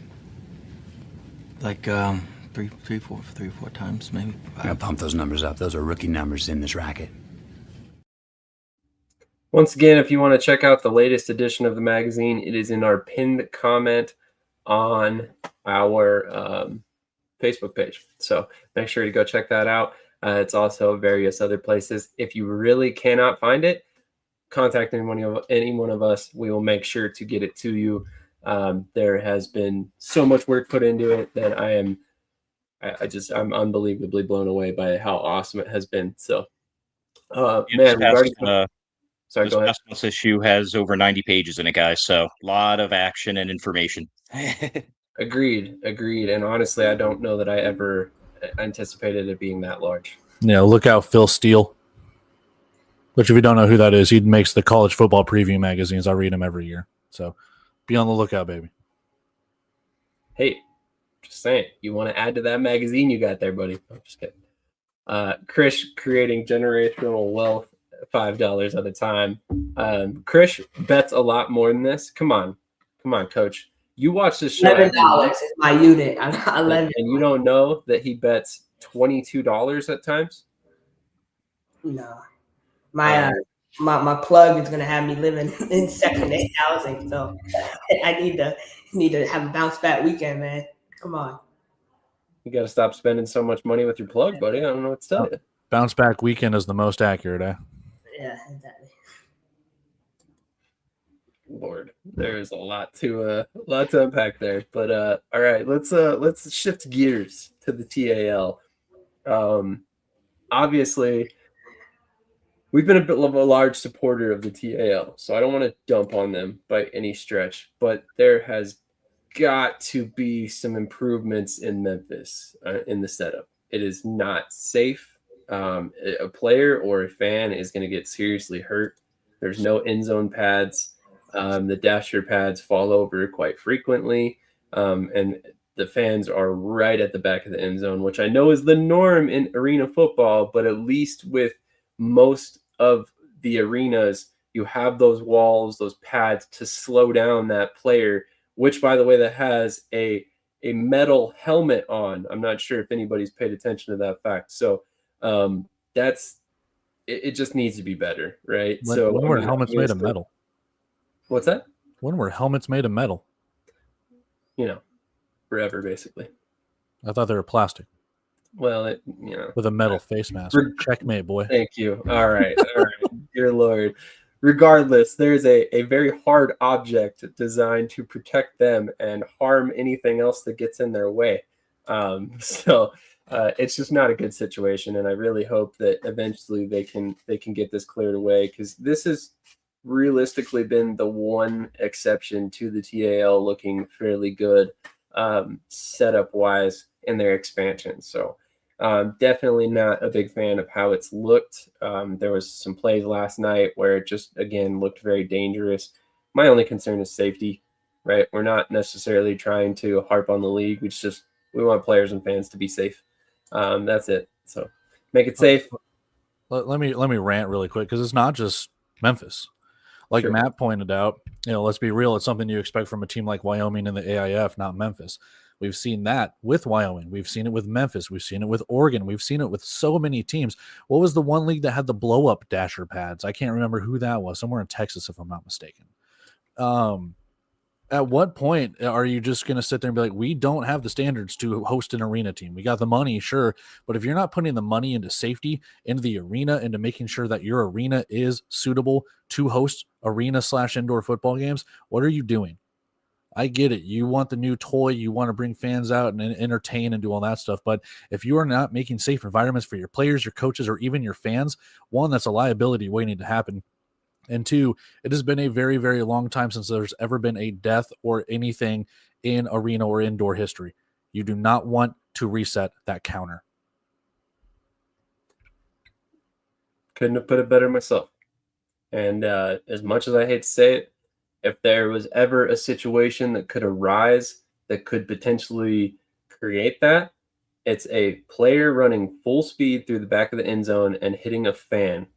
So we need to fix this situation. Again, it's a safety thing. That's the only reason we're even bringing it up. If it wasn't, probably wouldn't even really be talking about it too much because we've already discussed it once before. But this is something that needs to get corrected. I implore the TAL to make that happen. And like Cody said, again, if you just don't have the means or you don't have the proper setup, just don't do it. There's nothing wrong with waiting another year. If it pushes out more, than that, then that's a concern for sure. But come on, guys, let's at least be safe. Oh, that's right. It wasn't Kansas, it was Wichita. That's right. I forgot about that. I think that, well, no, because those were water-filled walls for St. Joe when they were Kansas City.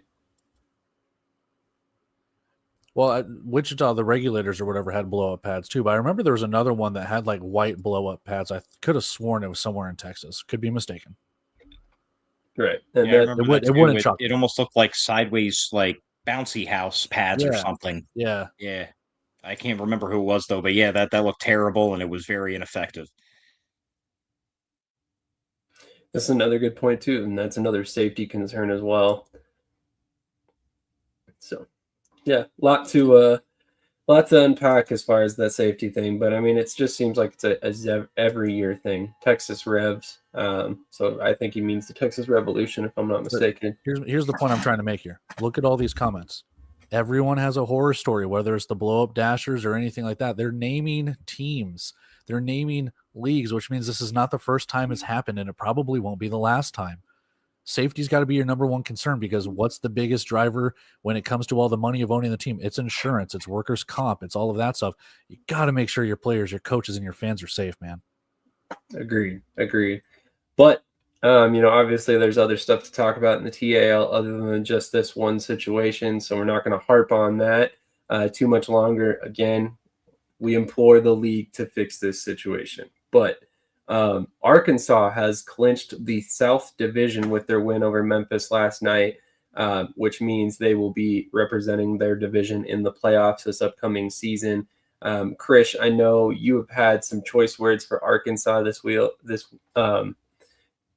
year so far. How do you feel about their rebound and where they sit so far? Yeah, I mean, they have the highest payroll in the league, so I kind of expected this from them. In my opinion, I think that Zico, obviously, with us last year, Martez Carter, he's kind of out of shape, but he's still going to ball out in that league. Aaron Dilworth, all that stuff, they're doing a great job down there. Coach Bones, he built a good program, but now it's time to pick up the ball, run up the money and join the IFL, if you really want that smoke. You're at that level now where they talk about how much money they have in Arkansas, the Nike shoes and all that.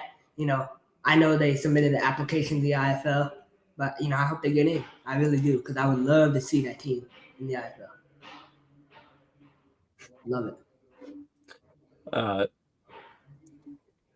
Frisco Steam checking in. Really appreciate you joining us for the stream this morning. In case you didn't catch it, we did talk about your announcement last night early on in the show. So that was the first topic of today.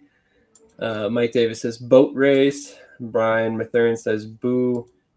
William Fletcher, a new fan. Have anyone? I think Richie gets a lot of shit, but he does a good job with it. Trying to document his journey through the league, and it helps that he plays for a really bad team. So he doesn't really need to focus on the football side of things. I'm just being honest. I haven't heard TJ say a word about Eau Claire since week 2, so it's been quiet. Look at him trying to deflect. He's like, "Hey, I don't want to explain myself. Go, TJ, go over here." Hey, man, it has not been the best year for them, but hey, at least they're getting fan support. And shameless plug, if you are in Eau Claire, they have a 4 for $40 family pack for every home game. I mean, that's amazing. You get pizza, soda, and popcorn. I mean, come on now. Hey, they should sell eclairs because those are delicious, and it makes me hungry this morning. Yeah, I'm not Not gonna lie, that wouldn't be the worst promotional thing in the world. Also, Cody, I think you need to work with TJ on his shameless plugs, because the true shameless plug is that we do an Eau Claire Axemen show every Monday night that TJ hosts. So you can catch that right here on Shady Sports Network every week if you want to learn more about the Eau Claire Axemen. And as they say, keep chopping wood. Hopefully they can catch some momentum here at the end of the year before we head into 2027. But let's take a look at these games and do picks, because I know Krish is just itching to do picks. So here is the upcoming schedule for the TAL. And we'll just go around the horn here. We'll start with Krish and work our way to the bottom. Who do you have in these games, my friend? That's next No, week. that's next week. Yeah, week ahead. Weird. That defaulted to next week when I clicked on the schedule. Let's see. So obviously, Arkansas put belt to Memphis. Nebraska, Eau Claire. Oh my God, this is gonna be so bad to watch. Nebraska's about to win by probably 25. Actually, not 20. Nebraska should come out and play a really good game. Exactly. I agree with that.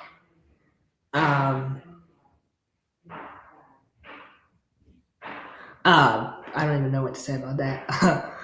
Monroe and Ozarks, they run a trash program in Ozarks, so we know how bad they are. I feel like Monroe will win this game by 10, and yeah. What are you saying? Like, I don't even know. I don't even know what that means. Like, what? You got taller. Are we to the point in society where people don't remember putting phone books in the seats to make the kids sit up? Oh yeah. I think that's what he's referencing, man. Yeah, I'm saying, hey, San Diego money line. After that, like, that was crazy. There's no quarterback in Nebraska, apparently. Yeah, but they won with that other. I mean, they beat Iowa, who's not good, but they'll be fine. All right, Sam disappeared, so I'll go ahead and give my picks really quick. Oh, there he is. He is back. Sorry. Huh? I said sorry, but I gave a very clear direction here. TJ was supposed to go next, and you probably didn't hear it, but I did say TJ. I'm muting myself. TJ, go. I wasn't listening. What's happening? No, just kidding.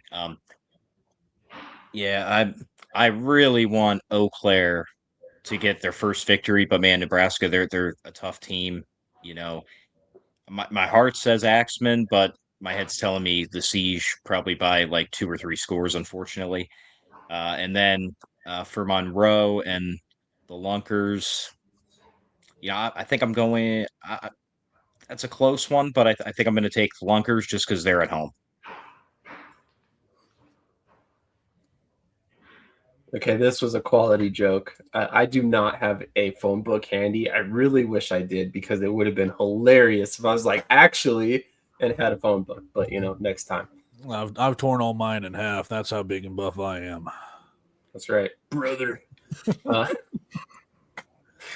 right. Sorry, TJ. Did you get all your picks in there? Yep. Okay. Sorry, Cody. It is your turn, sir. Well, now I don't want to go. No, let's give me Arkansas. Actually, they played last night. Jesus Christ, I'm stupid. I was looking right at that game, going like, wait a minute, that looks familiar. Give me Monroe over Ozarks. I think that they have an opportunity to take a victory here. I'm not surprised if Ozarks wins necessarily, but I think Monroe is just a better team when it comes to that. Nebraska versus Eau Claire. Give me Nebraska. They've been the surprise of the season, dare I say. And even if they don't have a quarterback, apparently, according to the comments, neither does Eau Claire. So it'll be a battle of what we've learned from the New Mexico Chupacabras, at least, on how to play without a quarterback.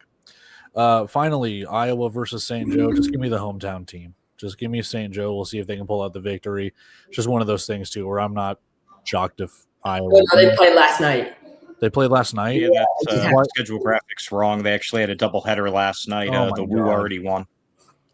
The Woo won? Well, I'm taking the Woo then. Sorry about that, Cody. I should have said that. I didn't realize. Yeah, Coach, hey, you gotta get me that Ghost Energy promo Look, code. Man. I don't follow the TAL as closely as the other people. I'm sorry. I need to learn ball. It's as simple as that. It's okay. It's okay.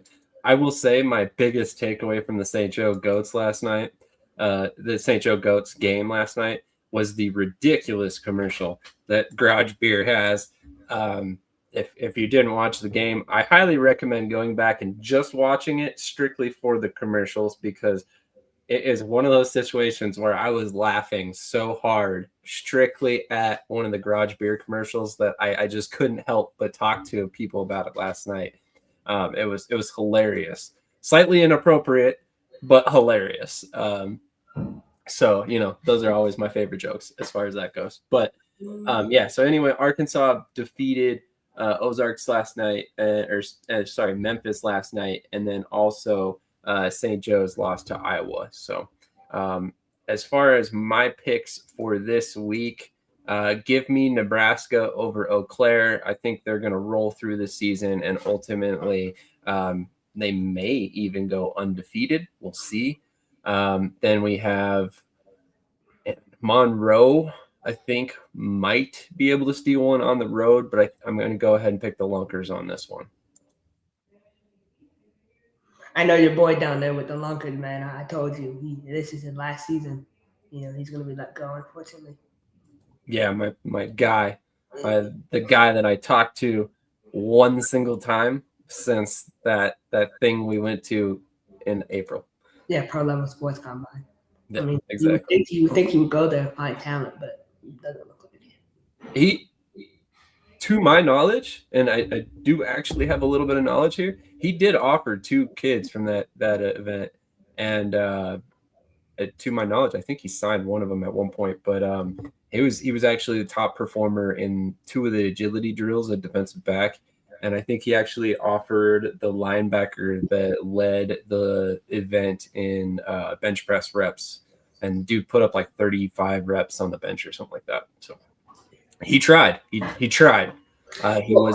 I guess my question for you guys before we move on is, like, if the Arena League goes away, right? How many teams sustain and move to other leagues, do you think?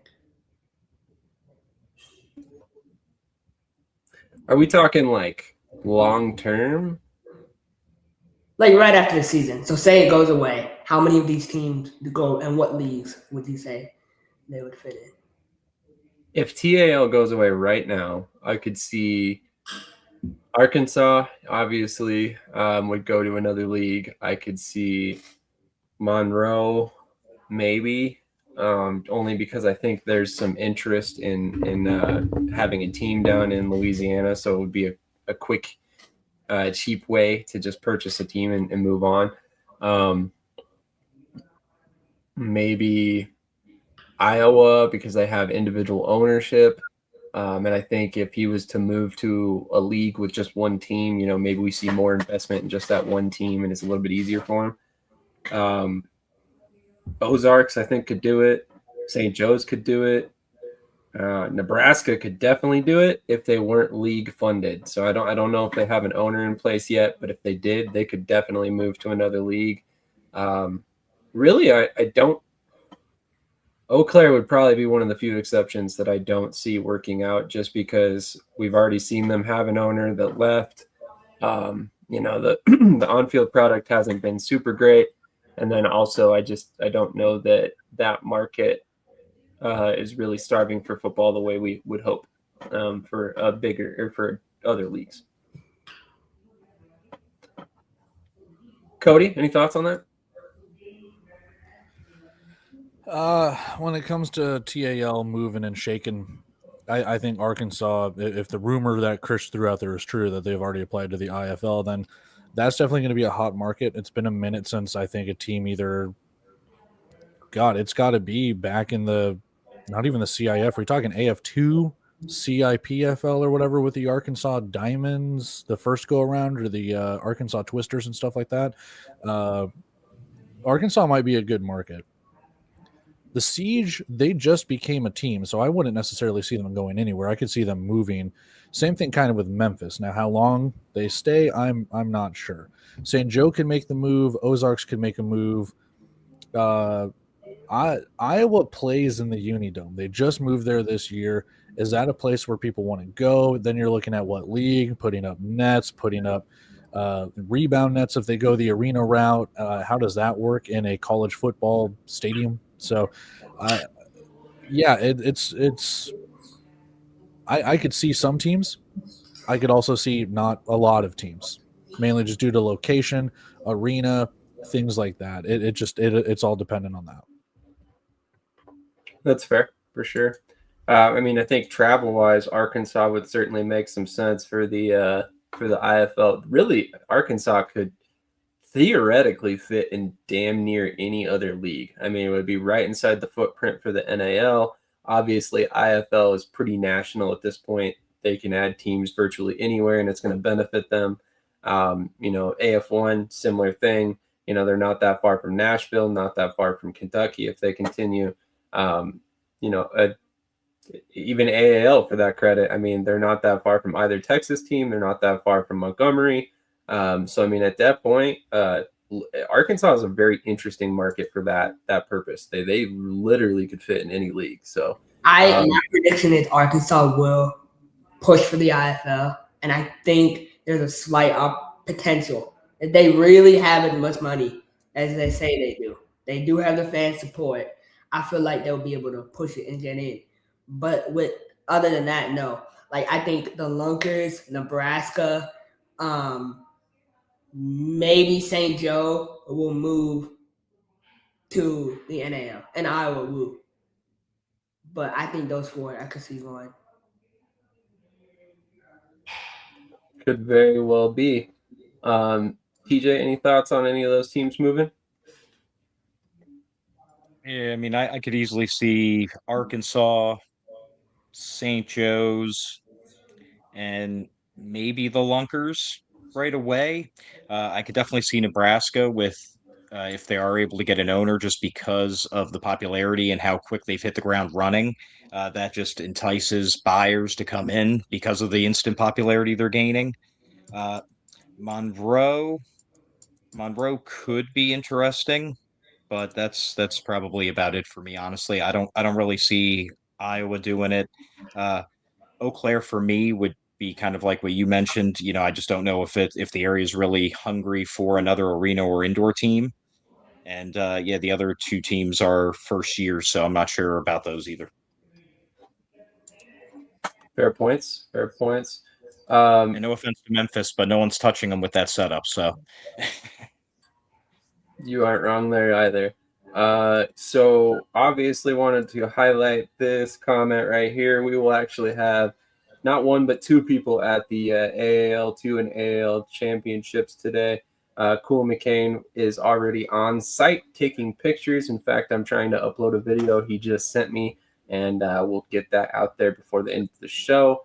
He's also sending me a couple pictures that we'll go ahead and clarify this. You mean no shot Arkansas gets in?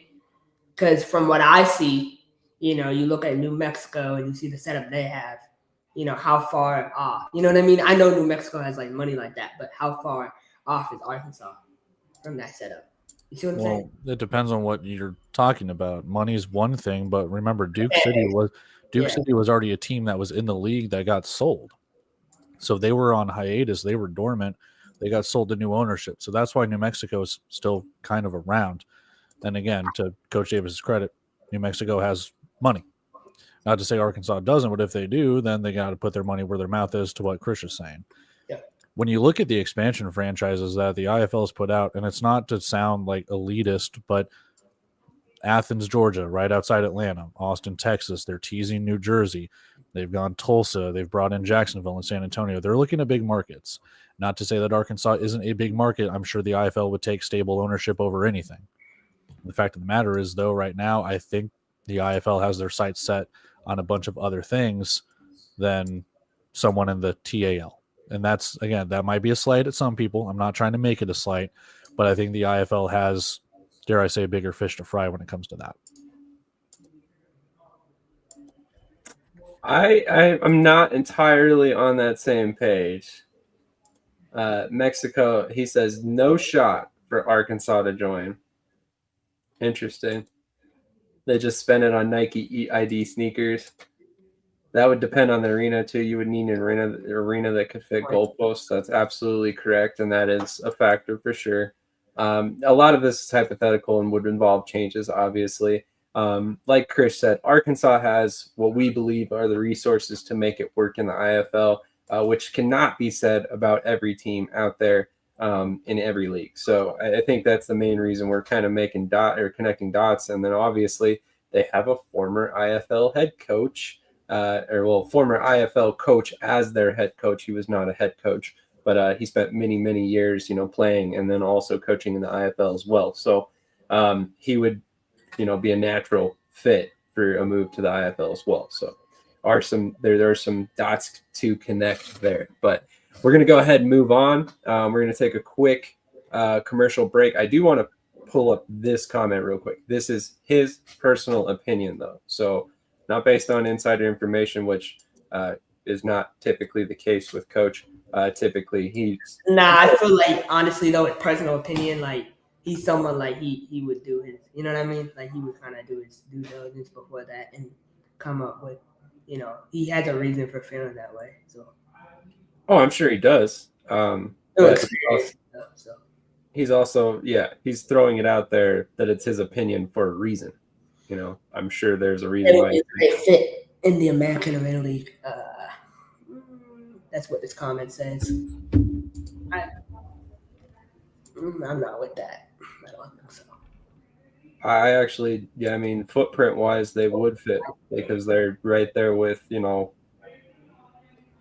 Montgomery. They're right there near Texas, so it would kind of be a bridge the gap type situation again. So would they fit? Yeah. Do I see that happening? Not really personally. It just would depend. To my knowledge, much like Krish said, I've heard they have interest in the IFL. So we'll see how things go there. But we're going to hit a quick commercial break. We'll be right back. We'll have a lot to talk about on the AF1. We got a couple other points to make about some other leagues that we don't typically spend a ton of time on here. But we're going to go ahead and talk about them anyway, real briefly. And then we'll go ahead and wrap this bad boy up, hopefully well before the 3-hour mark. So I'm excited for AF1, man. I got a lot to say about that.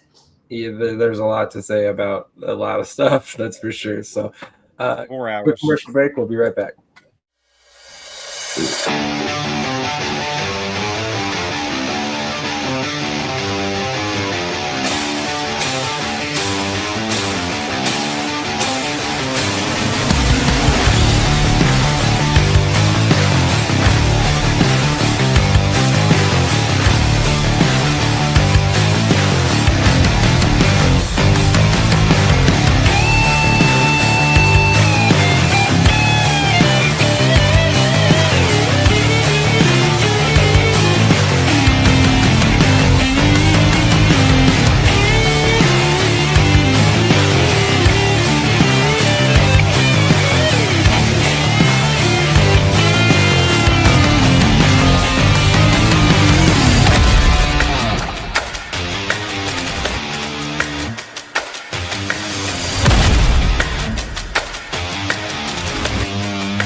All right, we are back. I'm going to run through a quick few topics here, and then we'll go ahead and move on to the AF1.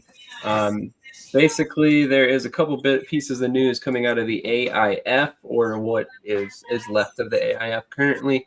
Odessa Drillers have rebranded to the Wyoming Wranglers, and this comes right after a inflammatory post from Fred Elliott that said there is some payment issues as well as some housing issues going on. Kind of have to wonder if that isn't connected there. So on that note, we'll have to monitor the situation, see how things go there. The Midland Frack Attack have also announced they restructured their front office and announced they will not be playing any more weekday games. So that had previously been something that was going on repeatedly. I think they had some Monday games, some Thursday games, some Friday games, and they just really weren't seeing a ton of attendance because of it. The other last quick hit here, Zach Brown has signed with the Las Vegas Rockers of the International Arena League to finish out the 2026 season down there with Coach Hollywood. So with all of that out of the way, we are going to transition over to the AF1, where there is a ridiculous amount of stuff to talk about. But I would not be doing my job if we did not start with the very obvious and very quiet, for some reason, rebranding of Oceanside. So last night, Oceanside played a game that lasted until after midnight for some people. And for others, it was not quite 11 o'clock yet. And in that game, they unveiled new jerseys, a new logo, and a new name. They are apparently now known as the Oceanside Stealth, which in my long time of covering and following arena football, it's never been a good thing when a team rebrands mid-season. So a little concerned about that. So with that, we're going to go ahead and open this up for discussion. Krish, I'm going to give it to you first. What do you make of the Oceanside rebrand? They got a new owner. So first, let's kind of go back. So Rudy Johnson, Javon Tucker, all the key players leave because they weren't getting paid, right? Javon was also dealing with an injury as well. So they all come back because now they're getting paid, and they're rebranding because they got a new owner. Now, to rebrand at the end of the season is kind of crazy to me. The production value, though, you could tell was better last night, but it's crazy to me to change a team's name the final 2 weeks of the season. And it just shows how the AF1 is trying to cover up their missteps consistently, and it shows. So I think that's probably the most polite way you could have put that. I mean, it definitely does kind of feel like this is a little bit of a cover up, and here it is. Everything to cover up. I mean, Cedric Walker is sick in the hospital. Sam Casanova is dealing with this. He's out. Like, there's constant cover up for everything.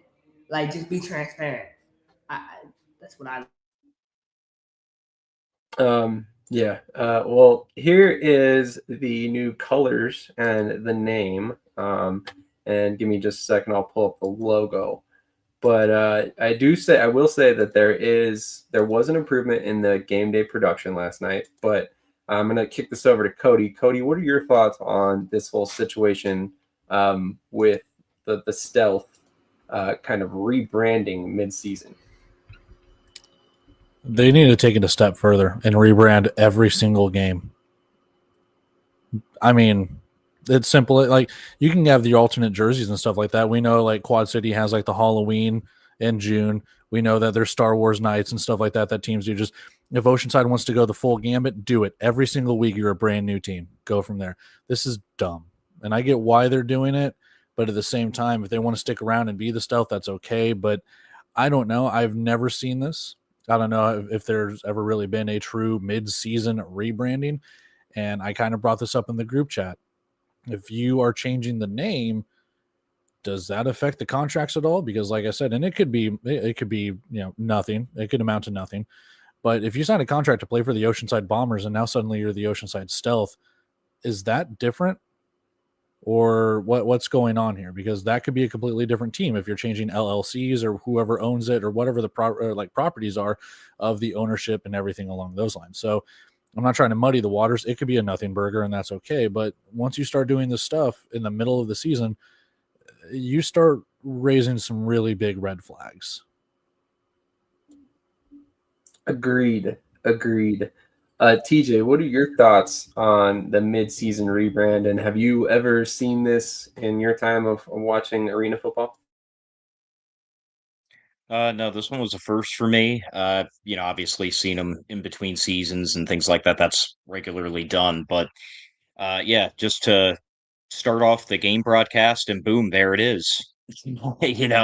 It's like, oh, okay. At first I honestly thought it was like an old stream or something. I had to double take. But yeah, to just rebrand, not mention it at all, just start the game and just, oh, by the way, now we're the stealth. I feel like, number one, that looks very discombobulated. Like Chris said, it looks like they're trying to cover something up or erase tracks. which, I mean, honestly, a lot of the higher ups in the AF1 are used to doing from way back in the day in the AFL. The only problem is now it's easier to fact check and get information via the internet. So it's harder to cover up stuff now. But, for me, the main thing is they really could have turned it into a really eye attention marketing kind of thing if they started pumping yesterday, from the Oceanside page, new team, new era tonight. How much attention would that have gotten? May have gotten some confusion, but you probably would have had a lot of people tuning into the game to be like, what are they talking about? It could have been a little bit of a build-up, could have turned it into kind of a good marketing strategy, but instead it was kind of just a random surprise. Right, and that was kind of my confusion with it. I think Off the Wall was the first to post it, and I believe he posted it like a day or two ago that he had heard about it.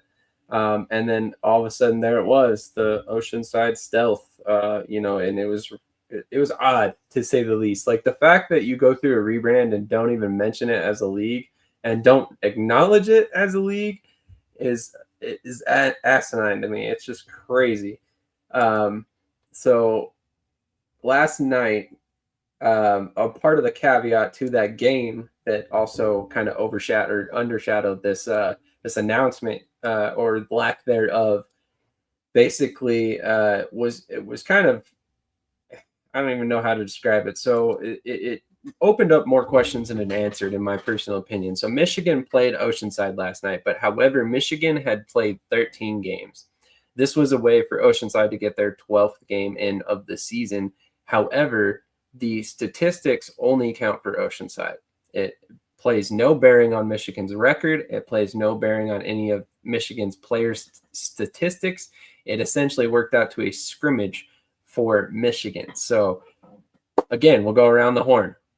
What are your guys' thoughts on this approach to this game? And again, have you guys ever seen anything like this in other leagues in recent memory? I don't personally recall anything like this.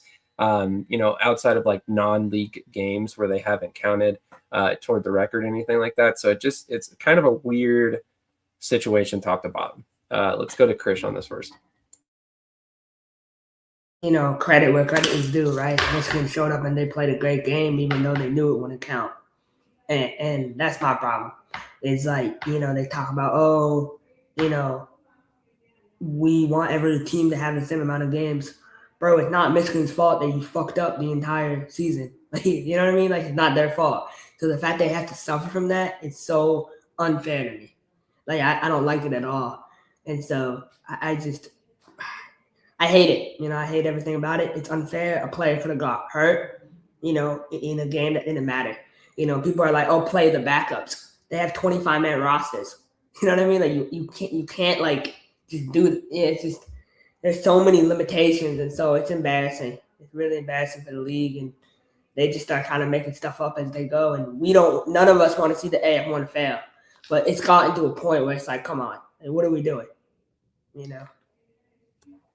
I'm glad you said that because we don't want to see the league fail. But I mean, toward the end of the season, it has gotten to a point where it's every week there's a new big story. Last week it was Kentucky cutting all of their players, potentially losing their head coach. Stuff like that. And now here we are a week later, we're talking about a rebrand with zero announcement, zero prior news about it. It's obviously not an alternate jersey because they would have said that too. Like, it's just crazy how this is handled. And I like this point by Cody here. Think about the money they spent on the rebrand when they could have just saved the money, finished out the last few weeks, and then done a proper rebrand like maybe around the time of the championship game, it like ride the coattails of a bigger announcement or something if you're going to do this. But this was just bizarre. It was bizarre. It's bizarre. And it just, we talk about Kentucky. I mean, Oceanside, Gary Compton goes on a podcast earlier this week talking about the owner got sick. This is what's happening. The owner got sick. So now everyone is sick. Everyone's surprisingly gets sick in this league and it just disappears. I can't do it anymore. I can't. It's frustrating as a fan of the league. But Cody, what are your thoughts on the game last night? I didn't watch it because for one team it didn't count. And that is stupid. Because guess what? Apparently it still counts on the standings page on their website. It still shows Michigan has 12 games. They still have one more game to go. So they either need to wipe those stats or do something, because I don't know. How you can make one game count for one team but not another team is just asinine to me. Look at what's gone on with this league. Oregon is gone. We've talked so many times about who's really owning Oceanside or Beaumont or Oregon or whoever the league-controlled teams are. Kentucky goes out. Chris mentioned the Sam Castronova issue. You've got this rebrand with, like, is any of this good? Like, that's the thing.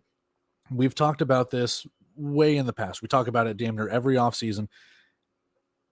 Anything that is going to be bad is going to be amplified 10 times. What good is the AF1 doing right now? Because right now we should be talking playoffs. We should be talking, hey, who's getting in? Who's got a home playoff game? Which that's another issue. So apparently things have changed in the playoff tiebreakers to where Albany can get a home playoff game or whatever it is. I don't bother to know. None of it's good because we're not talking about the actual game itself. We're talking about the things that are not happening, or the things that are happening that are outside the game. Excuse me. It breeds publicity, sure, but it's not for the things that you want it to be. I don't know. How you can play a game where it counts for one side, but it doesn't for the other. It is just stupid. We've had plenty of leagues, plenty of teams that have had off balance schedules. One team plays 14, another team plays 13. Just, hey, we had to cancel a game, or, inclement weather, whatever it could be. I don't know why they couldn't do that and base it just off win percentage. It blows my mind. It truly, truly does. And the fact that stats won't count, to Krish's credit, someone could have gotten hurt in a game that doesn't matter for Michigan. It's just stupid. I don't get it. And then Kentucky and all of their issues. The league is going down a very bad path. I can't say anything nice right now. I'm sorry. Again, I'm not going to go on my Krish level bullshit and just be like, hey, rant, but I'm going to leave it there because I feel like I can blow up. I love this comment because, yeah, I know his grandmother passed away. We know that, but that's not the full facts to the situation. So, that's not what it is. There's a lot more to it, but it's another example of a bigger situation going on with the league right now. Bigger, and something that you missed, Scott, you didn't see is, Levac or whatever his name is and Gauze, they're connected to the Albany Firebirds. They had their podcast. And you know what he said? He said, was Castanova benched? That's what he said. And so this is the narrative. This is the narrative they're spreading about him. He was benched. This is what people on the team are saying about him. A guy who has 44 touchdowns in 7 games. He was benched. Like, if I'm him, I'm like, what? You know what I mean? Like, you're painting me to be something I'm not, and I don't mess with that. So yeah, we're not going to get into a ton of speculation here because we don't have concrete proof of anything, but we have thoughts, beliefs that might be a fabrication on what's going on. But why? But Scott, why say that? You understand what I'm saying? Like, he's going through a tough time. Why say that? Like, you see what I'm saying? Like. Regardless, it'll be interesting to see if Sam Castronova plays for the Albany Firebirds in the playoffs. If he does, maybe this is a big nothing burger. If he doesn't, maybe there's a lot more to this, and maybe we have a little bit more information that we're not, necessarily airing out at the moment. But there was another piece of information that came out last week via that podcast that Krish mentioned with AF1 Fan Zone. Shout out to those guys. They do great work over there. Big fan of Scott. In fact, I don't have it with me right now, but he gave me a really cool hoodie from Arena Bowl 33, and he's a great guy. So with that being said, if you go back and listen to their podcast recently, there were a couple hints that made people think there might be an all-star game coming for the AF1. Which is an interesting. It's just interesting. I haven't seen anything done like that in the recent past, and I'm very curious to see how this works out for a league like the AF1. We see this in the AAL2 leagues like that who have tried stuff like this, but It's a little bit different at the AF1 level. It's typically not as common. So I'm very interested to see if this happens or how it works out. But any thoughts on the potential of an all-star game, Cody? If they do an all-star game, I think the last time any sort of arena rules had that was back in 06, 07, something like that, way back in like the AF 1.0, AFL 1.0 days. I personally, I'm not a fan. It doesn't drum up enough interest. You've already seen it's not just the NFL Pro Bowl, but no one necessarily cares about the MLB All-Star Game, which, hey, by the way, is next week if no one knew. No one really cares about the NHL All-Star Game unless it deals with the different countries. No one really cares about the NBA All-Star Game or even the Slam Dunk Contest. So trying to ride that, I don't know how much interest in All-Star Game between this would drum up anything. And again, it's just another game for people to potentially get hurt and ruin their chances of being on a roster for the next year. You've already got the IFL, AFL, AF1, NAL, like all-star teams that get announced are the first team and second team all indoor and arena honors. I don't know why you want to go out and play a game like that. I mean, that's just my personal opinion, and people can disagree with that. That's perfectly fine. But I don't know. I'm not a fan of it. No, you have a great point there. And also the logistics of a game like that. I mean, where's it going to be? Who's paying the players? Who's paying for their travel? Do the players have to foot their own travel? Is it the teams? There's so many questions around a game like that. TJ, any thoughts on a potential all-star game? Yeah, I'm kind of with Cody on this one. I mean, if you don't have the major sports garnering enough interest on the regular year-to-year basis, then why do it here? I mean, that's the original reason why the original AFL stopped doing it, was just because nobody really was coming to the games. Nobody cared about the All-Star game. So you kind of see that in all the sports. So I feel like they probably should have focused their efforts on something besides an All-Star game. Sorry to interject. The only way I could see something like that going on is that they did something Pro Bowl wise, where if you're in your all-star game or whatever, but you're playing in the championship, then you're exempt, kind of like what they do in the Pro Bowl. And then you could do a doubleheader kind of, hey, we're going to do the all-star game before the championship game and do kind of like what the AAL is doing. And you could have that all-star game be in that neutral venue or that home venue or whatever, and maybe do something like that. I could see that. It could work. But again, where's that extra money coming from? Travel, who's coaching the games, and injury staff and everything like that too. You got to get all of that. Who are the coordinators? Blah, blah, blah. Do you just pick your team as the coach and the coaches and coordinators? There's a lot of logistics you need to go through.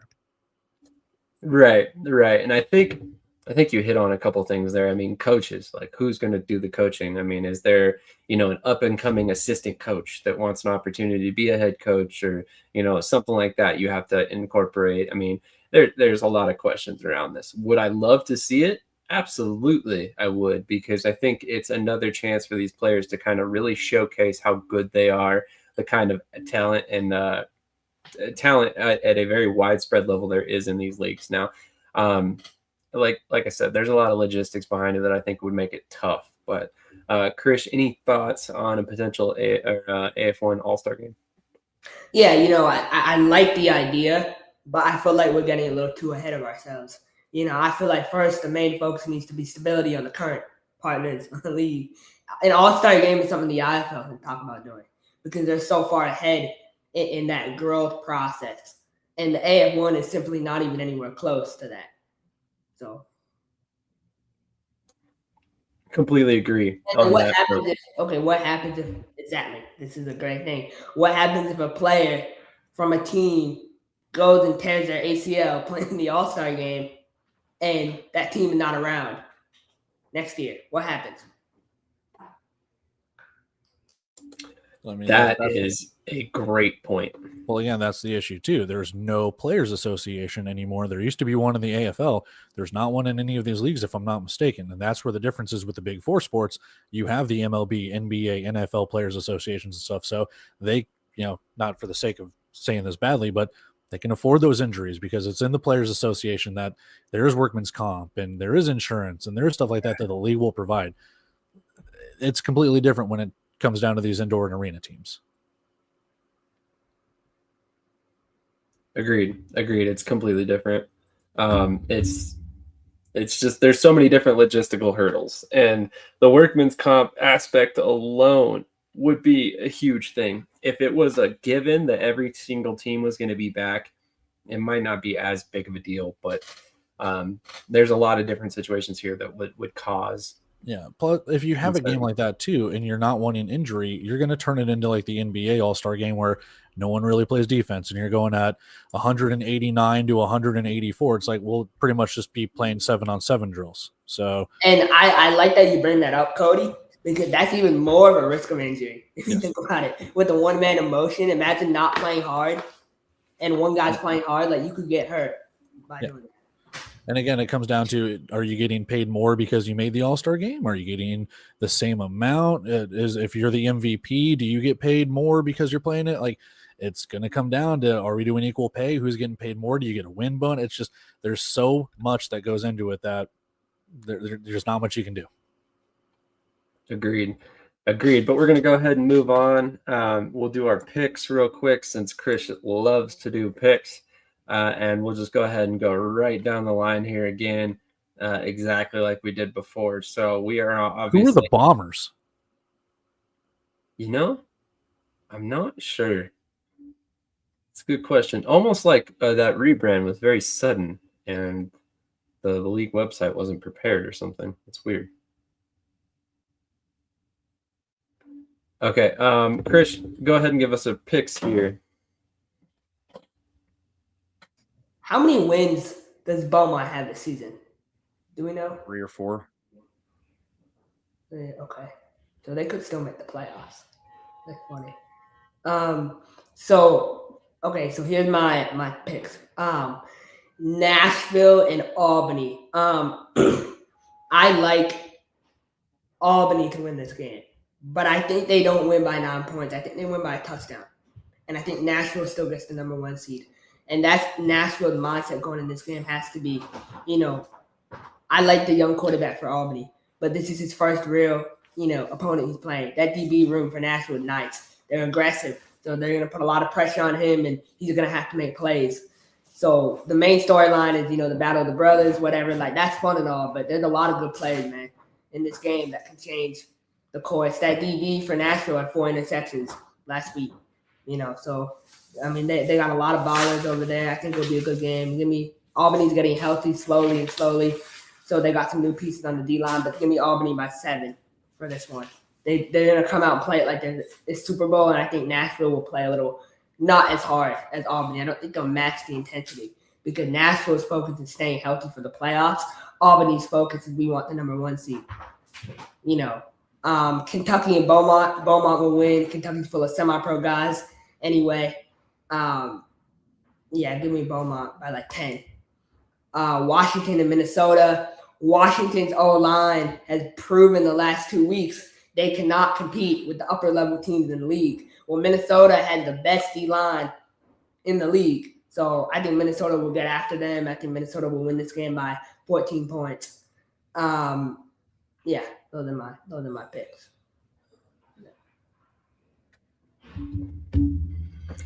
Awesome. TJ?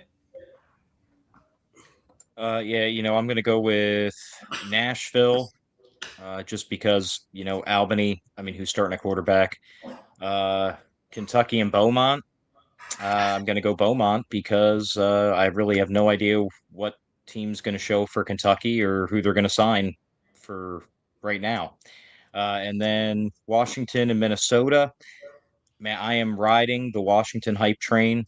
I think they're gonna pull off the upset today.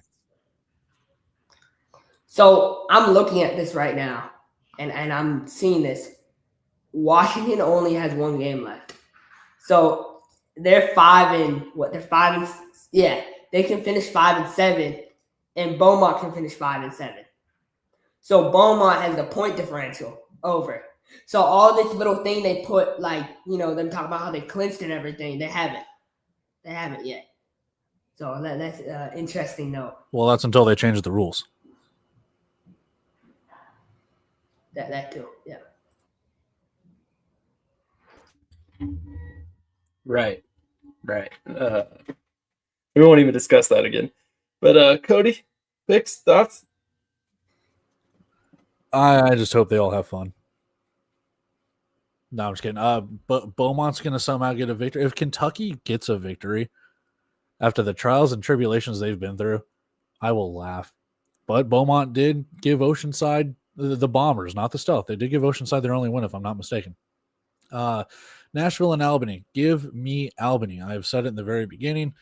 I've picked Albany. It's Albany's league, everything like that. And Colcomania is going to run wild on you, brother. Give me Beaumont. But again, wouldn't it be hilarious if Kentucky pulled this off? And then finally, I'm just picking all home teams here. I think Minnesota is going to get the victory, but I don't know. Washington has the shine worn off a little bit. Is Minnesota back? I mean, this one is going to be intriguing, but I think Minnesota is going to be able to get this victory. I do.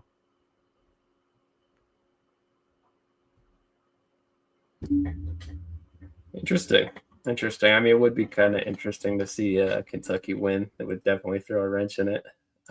People picking Albany, Nashville will win. Come on now. MVP Kaplan going to be the difference tonight. Book it. Kyle Kaplan, if anybody knows how good he is, it's Cody. Let's just be clear. Okay, I'm switching my pick because of Adam. I got to go with Kyle Kaplan. He is the deuce machine. Give me Nashville. Screw it. He'll be dropping deuces all over the field tonight. Just wait. Like a goddamn show pony. Coach Ware said rosters aren't due till 1 hour before the game. What? By God, that's the Undertaker's music. That's crazy.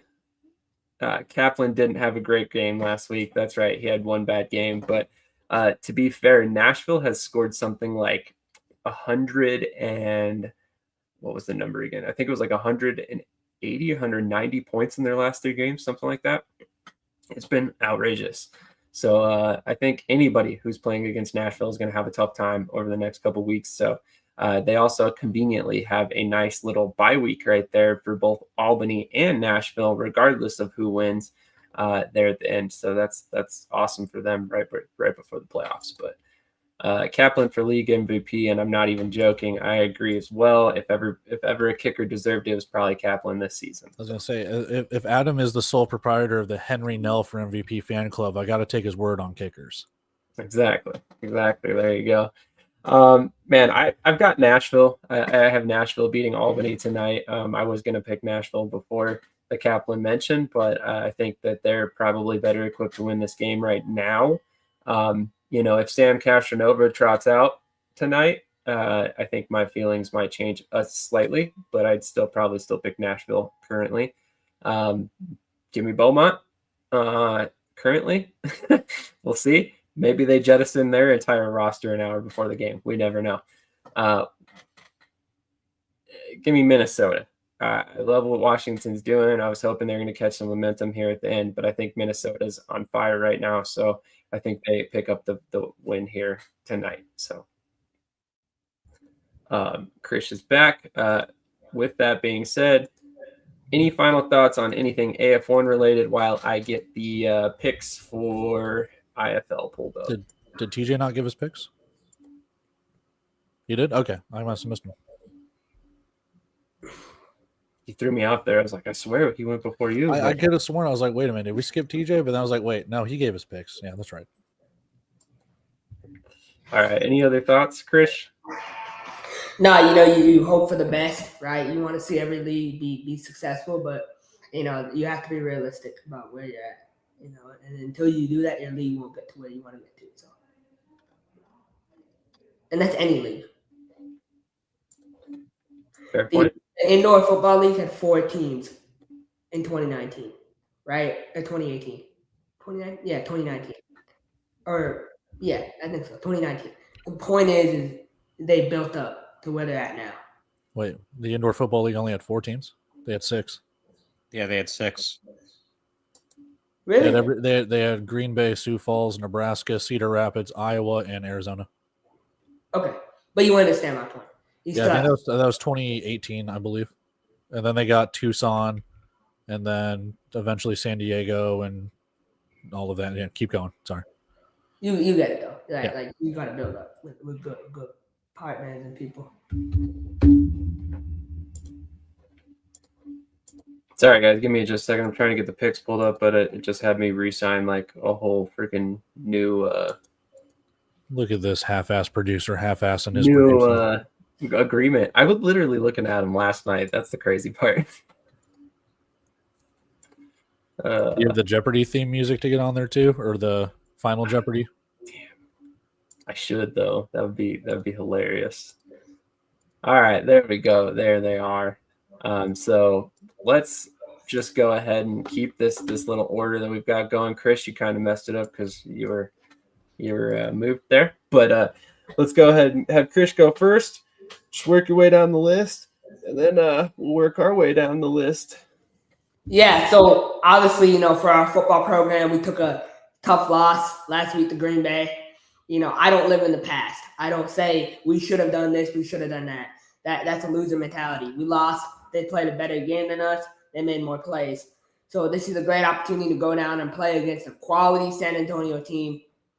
San Antonio is one of the best 4-win teams I've ever seen. They're a quality team. They got ballers. They got some of our former players who are hungry. Marcius Floyd, led our team in picks. We got Terry Bettner on the D-line. Like, they're coming for blood today. But I like us. I think we had a great week of practice. The message all week has been do or die trying, right? And I think we're gonna do today. I really feel like we're gonna bounce back. So give me Orlando -3. Give me the under 83.5 in this game. I like the under. I think it'll be I think when San Antonio gets down, they panic, and so that's gonna be good for us. Green Bay and Iowa. I don't even know, man. Over 87.5, let's say. Yeah, over. Jacksonville, Tulsa -1.5. Jacksonville's in a crossroads. This is a must-win game for them because if they have to go on the road in the playoffs, oh my God, no. Give me Tulsa -1.5 and give me the over 90.5. Indy and Quad City, I am the biggest Quad City fan today. I really hope Quad City gets it done so we can get in these playoffs. But I'm realistic. Daquan Neal, I heard, will be playing today. So if he is back, how healthy is he? I believe they rushed him back because they know they need to win these next 3 to even have a chance to get in the playoffs. So give me Indy -6.5 for this. Tucson, Arizona, Jerome, Kaiser, all of them going into a loud environment in Arizona. They're expected to have 11,000 plus in the building. Too much for Tucson to handle. So if I'm Tucson, I'm just trying to keep this game close. Give me Arizona, money line, and the spread, -13.5. I think they can cover. And I see a backdoor cover type situation. Final 2 games, yeah. Okay, so he's going to scroll. Otherwise, I'd say it. I love what Coach Hendrix has going in Northern Arizona. I think New Mexico is a terrible team this year. They're quit on the coaching staff. The 2 quarterbacks they signed are kind of low-level guys. So give me Northern Arizona, my boy Anthony Garrett, our boy. Bounce. Big game for him. I think he'll ball out. I could see him putting 7 touchdowns on them. Give me Northern Arizona -7.5. The game, everyone wants Sunday Night Football. San Diego, whoever wins basically has full control of the number 1 seed, based on what they got coming up. So I think San Diego will go in hard. This is a big opportunity. Coach D has a lot of young DBs in that room. So how good are they? We'll see how good they are against a really really good opponent here in San Diego. Vegas is going to win this football game. Give me Vegas money line and give me the over 95.5. We got a little bit of breaking news. Matt Razier just informed us of a reel that was posted by West Michigan owner Mario Flores that he is on his way to Wheeling, West Virginia. I wonder why he might be headed out there. A couple games going on today that he might want to witness, perhaps. But wanted to throw that out there. Also, we have kind of a surprise coming. It sounds like we will be going to some live on-site AAL2 interviews for the pregame for the championship after our picks here. So we'll play a quick commercial break after everybody's given their picks and their final thoughts on the IFL. We'll close out the show, and then you guys will get some exclusive pregame championship coverage from Cool McCain, who is on site with both teams for the AAL2. So sorry about the brief aside there. I'll reset the picks here and give TJ an opportunity to tell you what he has bet on this week. So TJ, what you got, man? Well, for starters, this may surprise some people, but I actually picked Orlando. I've taken -3, take a money line. I think they're going to win by about 7 to 9 points. Over under, I'm seeing the over. I think Orlando will score a decent amount of points. San Antonio will help get above that 83.5. Green Bay and Iowa. I mean, yeah, nothing really needs to be said about that. Green Bay. Really, the question is how many points will be scored. 87.5. I'm going to say over just because it's indoor football, but Iowa may not really put up any points, so that might hurt the over. Then Jacksonville and Tulsa. I'm actually going to pick Jacksonville to win this game. I'm going to go with the under as well.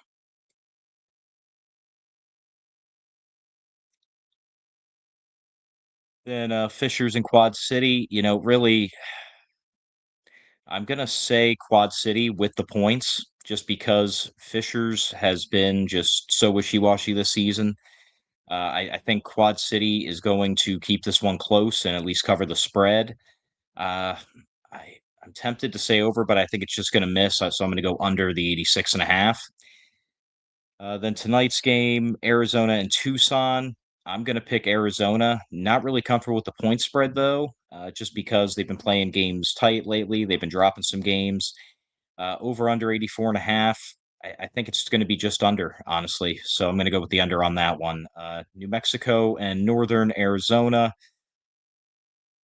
I'm just going to pick Northern Arizona. I'm going to go with the points, not the spread, just because, you don't really know what you're getting out of either team from week to week. And I'll also go under because both offenses, for the most part, have been struggling this season. Then, of course, the Vegas Nighthawks against San Diego. Of course, I'm picking the Nighthawks. They got off the schneid last week.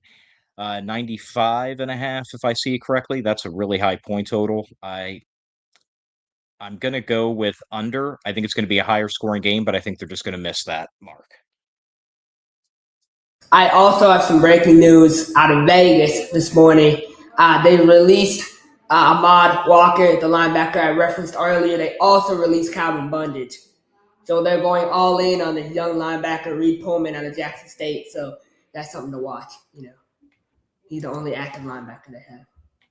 All right. Interesting. I have a feeling we all know who gave us that breaking news. We appreciate that, Coach. On that note, Cody, who do you have bets on this week? I hate my first pick, but I'm taking Orlando -155 on the money line. I do want to give a little bit of some playoff scenarios because we haven't really done that in the IFL section because we had interviews and what have you. If Orlando and Tulsa both, if I can talk correctly, if Orlando and Tulsa both win and Fishers loses, both those teams will clinch a playoff spot this week.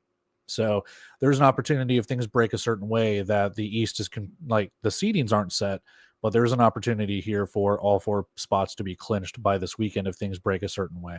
Give me Orlando -155 on that money line. San Antonio is good, but again, San Antonio runs an offense I just personally do not like. It might work for them, but they do not have a running back on their roster. So they're pretty much one-dimensional, relying on Zach Calzada to run and one of their wide receiver hybrids and Zach Patterson to be your running back, wide receiver, so on and so forth. So give me Orlando to kind of lock that down a little bit. Green Bay and Iowa. I don't know who quarterback is going to be for Iowa. They signed Aaron Aiken. They still have Dante Avila Santos on the roster. They still have Noah Bodden on the roster. So Bodden, I believe, got the start in their last game, but Avila Santos had to come in. I don't know. What offense does Iowa run? We know what offense Green Bay runs. Give me them -21.5. It should be another blowout. It'll be the third meeting between the two, and I think Green Bay has won the other 2 prior meetings because Iowa only has 1 win. Jacksonville and Tulsa. This one is interesting because if Tulsa wins this game, they do not jump Jacksonville, because just based on the strength of schedule, if those are the tiebreakers, if Tulsa beats Jacksonville in this one, they have the same record, but Jacksonville has a stronger strength of schedule, so they maintain that number 2 spot. And then it's up to Tulsa to get a little bit more help. They have to keep winning. Jacksonville has to lose another game if they want to move into that home playoff spot of the number 2 seed.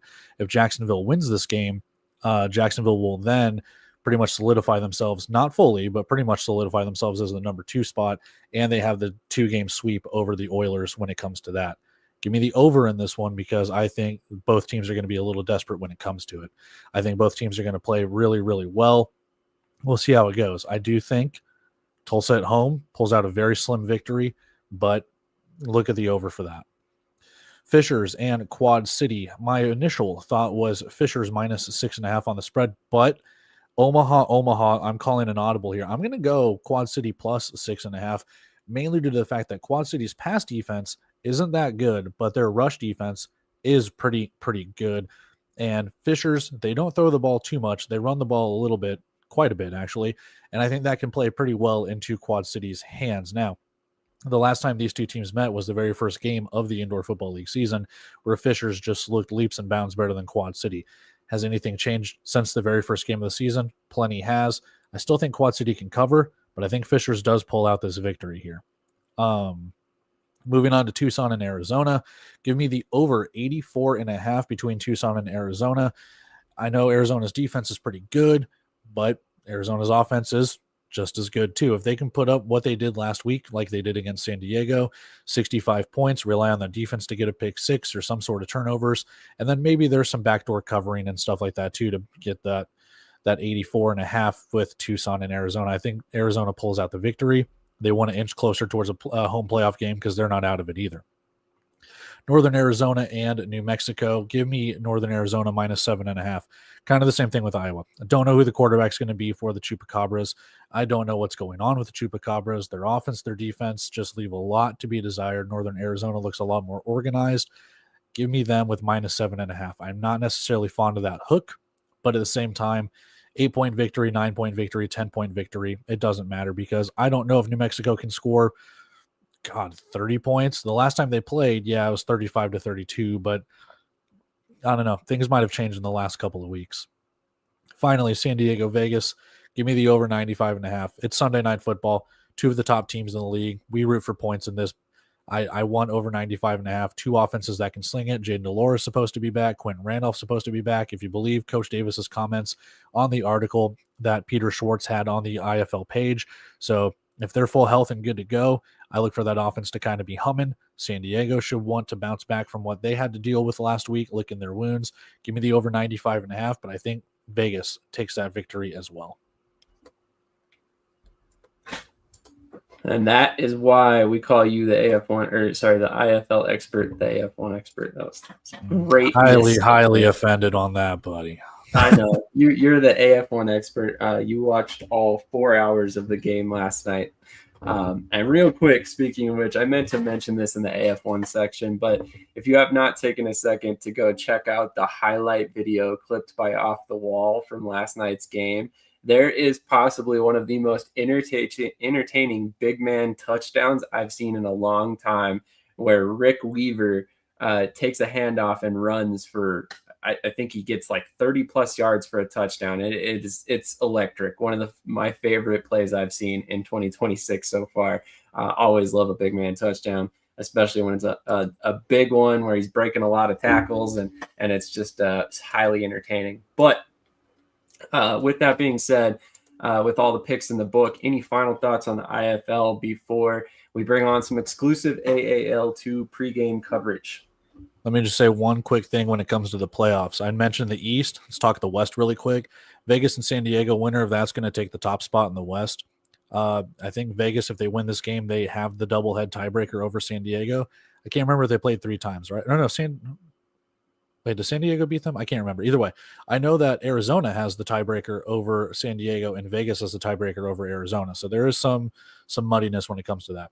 If Tucson pulls the upset against Arizona, they get to 7 wins. If San Antonio loses to Orlando, then Tucson will clinch that final playoff spot as San Antonio will have 10 losses and Tucson will have 7 wins. So this is do or die for San Antonio. So their back could be up against the wall when they play Orlando later on today.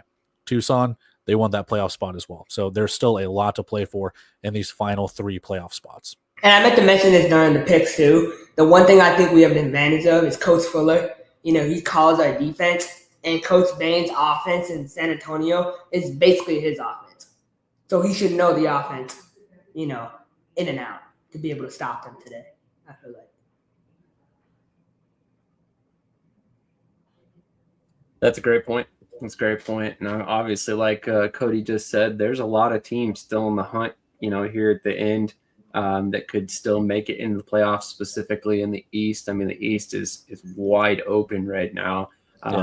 San Diego did beat Vegas in Week 15 on that Friday night game. So, yes, if San Diego beats Vegas, I believe they have the head-to-head. I can't remember if they've played 3 times or just the one.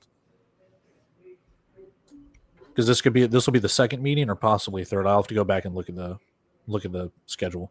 Yeah, San Diego, no, second time. Second time, okay, that's what I thought.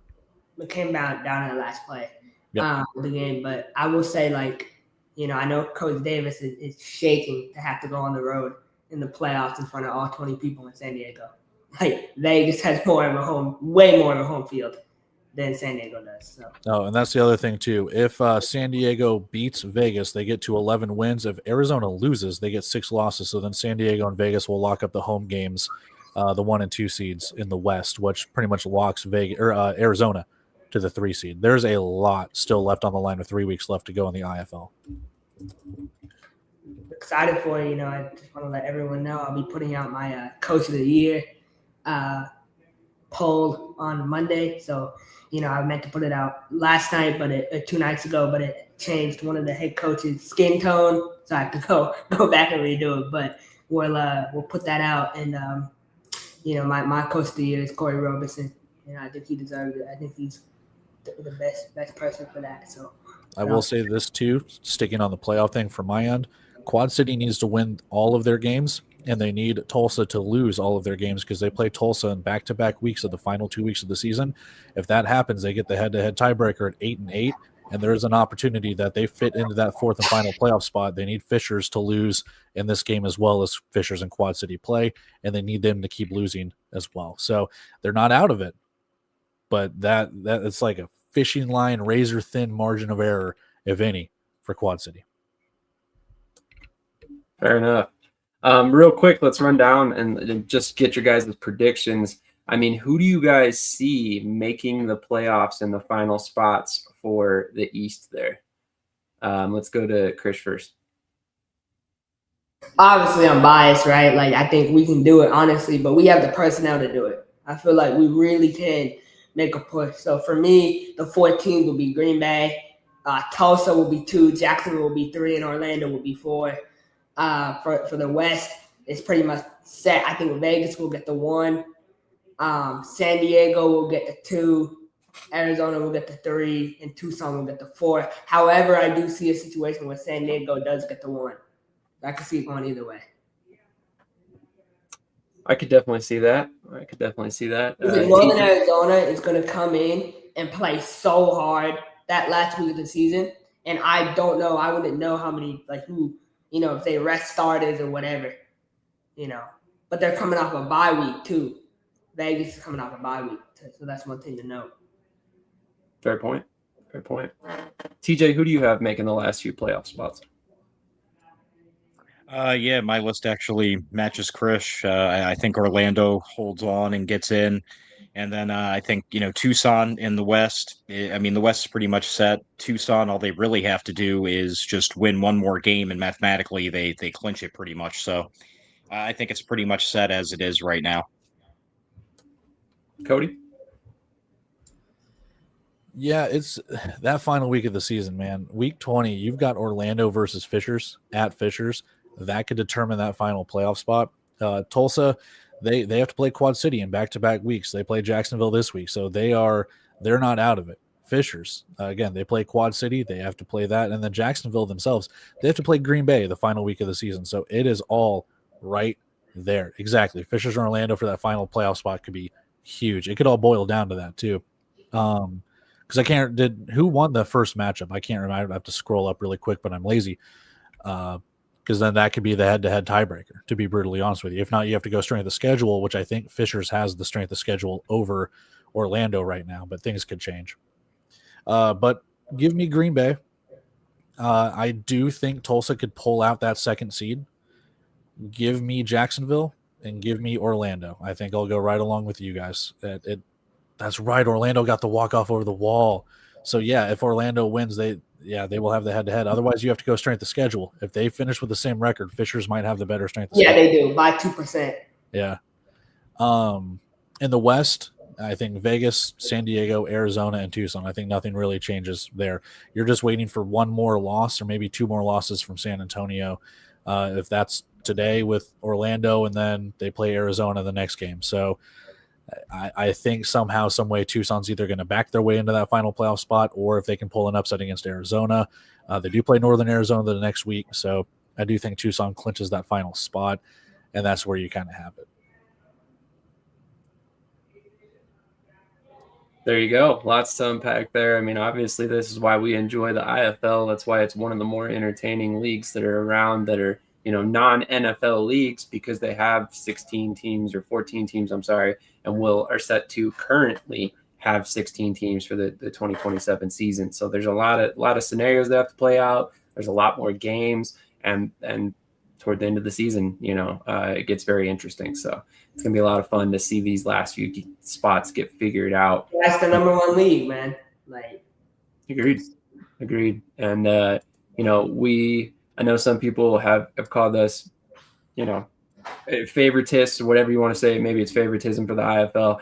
I don't think it is. I think it's earned recognition for what they've been able to accomplish. And I think that anybody who's honest about where they stand, they're honest in the fact that they are looking at the IFL and wondering, how and what they're going to do next, and how, whatever individual league looking at that can compete. So, I think it's a good thing, right? We want the bar to rise, because at that point, the competitive leagues, whether it's the NAL, the AF1, the AAL, the TAL, they have to be better in order to be considered in the same realm. So if the good old theory, rising tide lifts all ships, hopefully the IFL is that rising tide, and arena football is kind of all and encompassing going upward. But we shall see over the next couple of years. I have a feeling that we are right in the middle of an upward trend, though, which we've talked about much at length here. So a couple more comments. Speaking of that, I kind of have a hot opinion. Go ahead. We just got done talking about the top indoor league. With the way things are going, with what I can see, at least up from the outside and surface looking in, I think with the way things are trending, by the end of next season, the AAL will be the top arena league.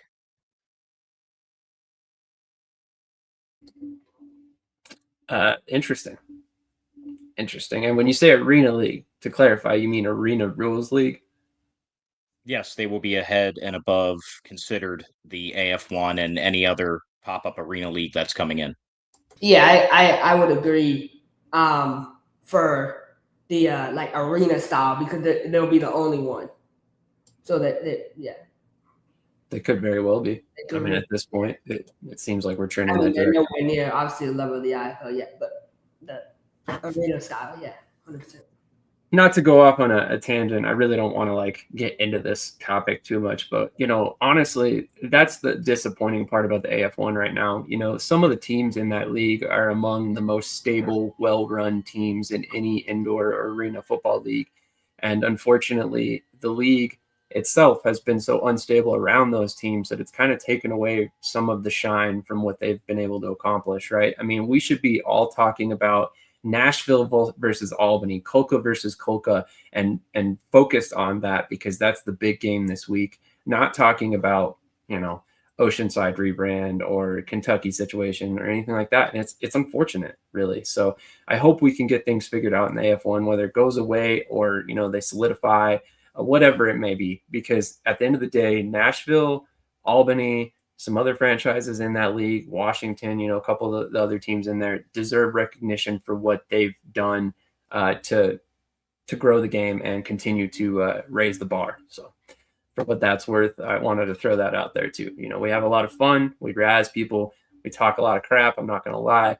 But at the same time, we also have respect for the franchises that do it correctly, regardless of the league, regardless of where they're located, because at the end of the day, we're here to cover the sport. We want more franchises like that in it, so we have much more to cover, in the coming years. So with every owner, we're hoping they all succeed and find long-term success. So it's good business for us in media to be rooting for all these teams to succeed. So with that being said, any other final thoughts before we get out of here for the day? Spot the ball, man. I can't wait. It's going to be fun. Krish looks like he's about ready to run on the field for Orlando tonight. I will say that while it's pretty electric that it's going to be Fishers and Orlando for the final playoff spot, and that's awesome. How cool would it be if it was Jacksonville versus Orlando? But that's a story for another day. That'd be a very, very spicy matchup. But we're going to go ahead and hit a quick commercial break. Stick with us if you want to see the AAL2 Championship pregame coverage. We should be coming back any minute with Cool McCain and the interviewees. But thank you to Cody, Krish, and TJ for being here this morning. Thank you for Cool for hitting up the AAL2 Championship game and giving us this extra coverage.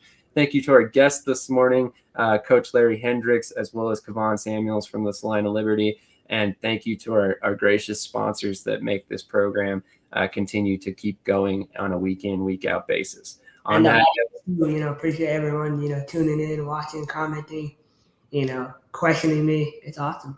Absolutely. My fault. I should have thrown that out there too. Thank you for making sure that got mentioned. I think that was very important to say too, Krish. So thank you for clarifying that for me, or not clarifying, but getting that out there for me.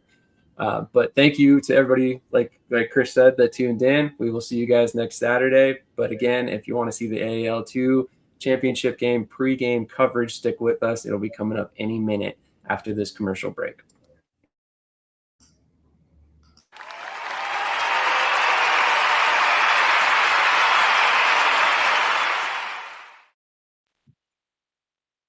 Hi, everyone. This is TJ from Shady Sports Network.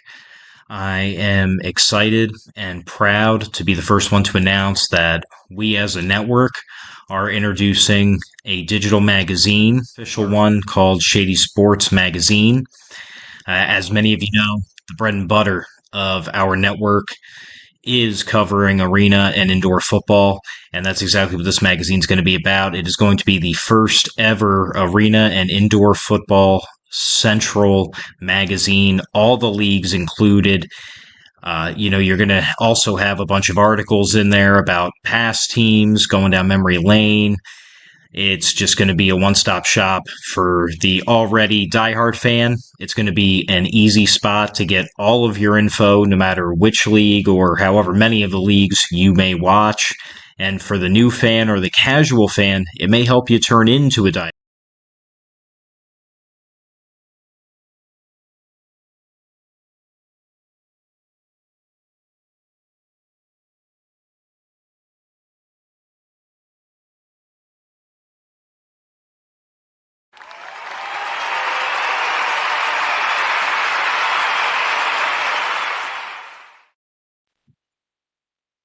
Hi, everyone. This is TJ from Shady Sports Network.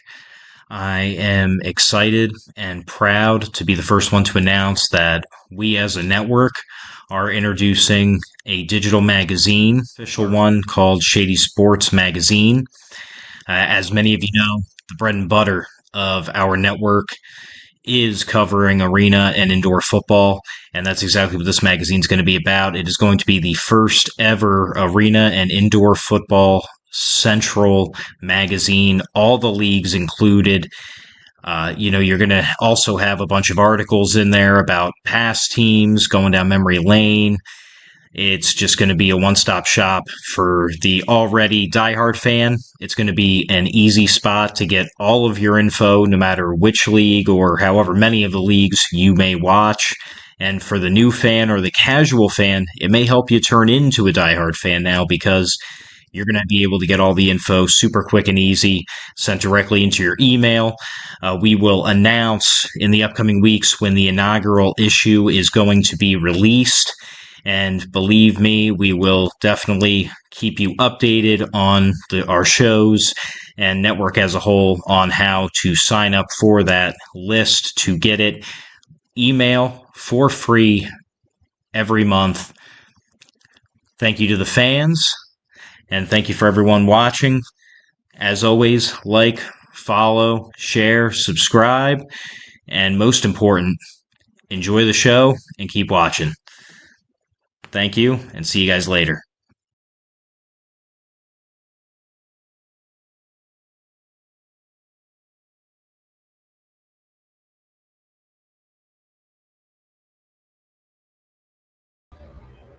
All right, there we go.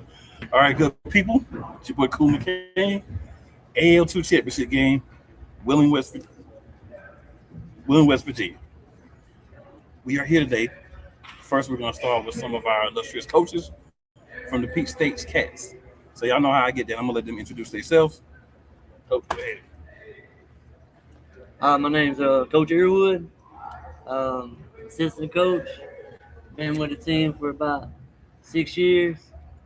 Started out as a graphic designer, worked my way all the way up to assistant coach, just helping out with what the team needs.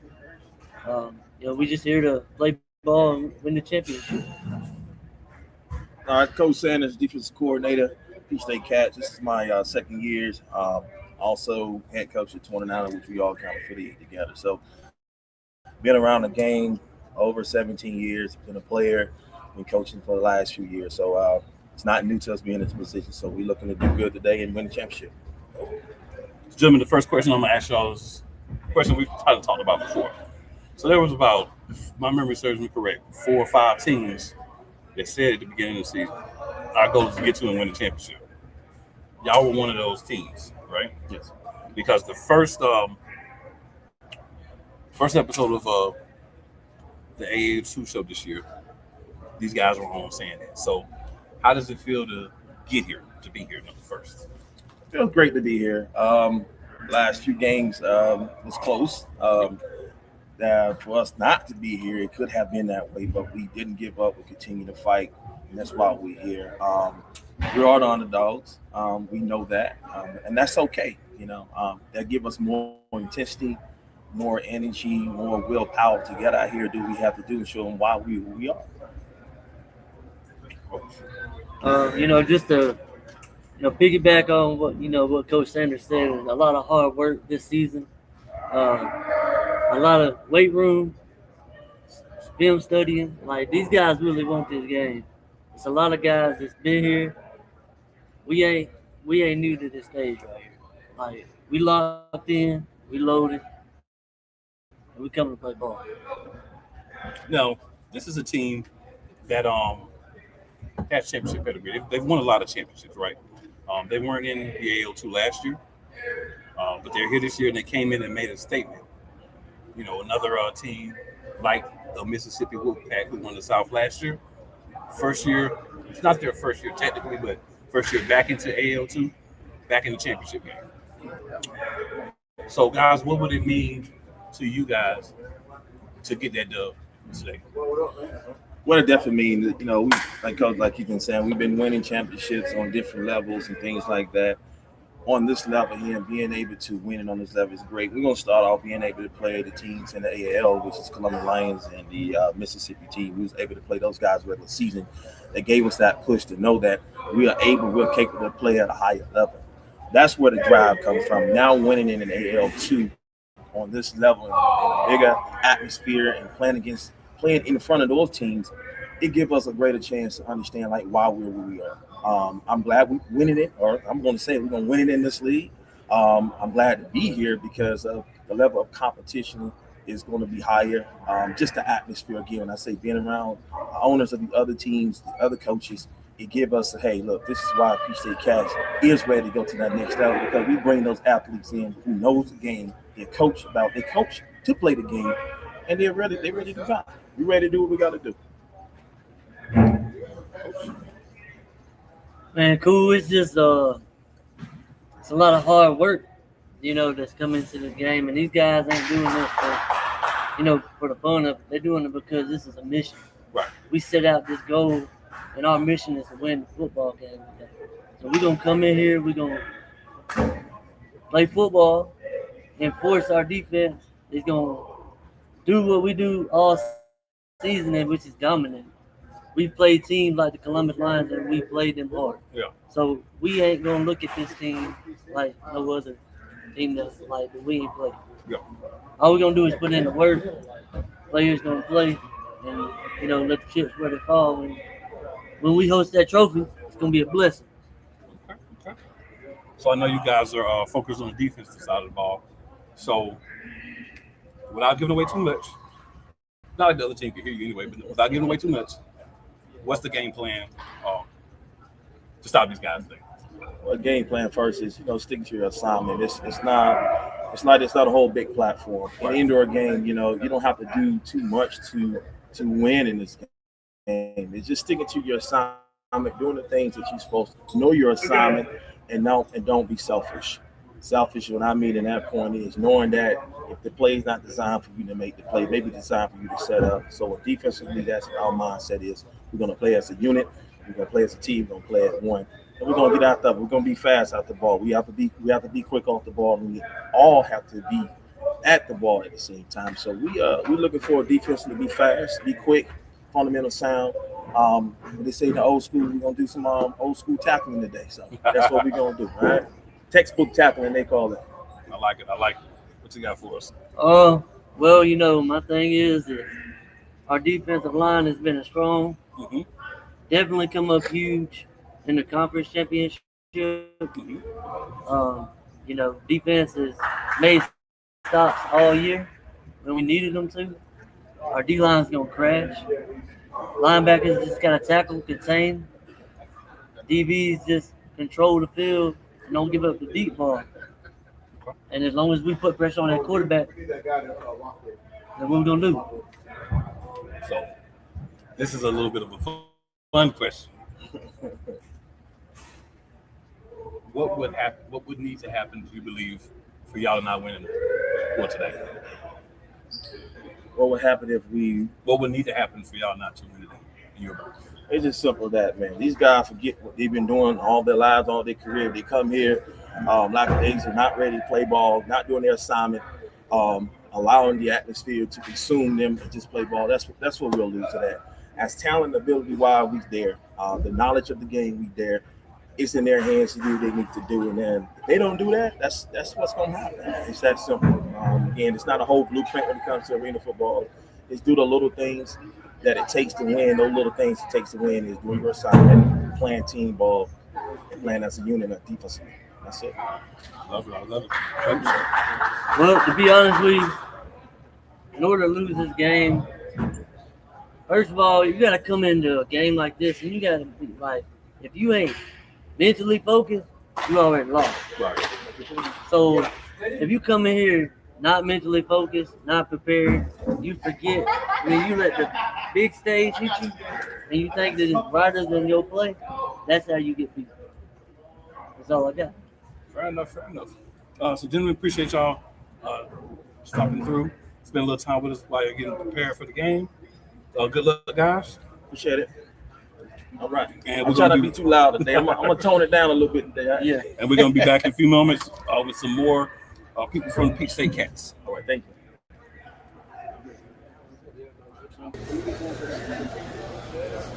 Here we go, y'all. We're in West Virginia, site of the AL2 championship games. See the roundabout look. Y'all see it? See the West Bank on the top. Little Stadium 360. Now I want y'all to see the sideline real quick. So this is tough.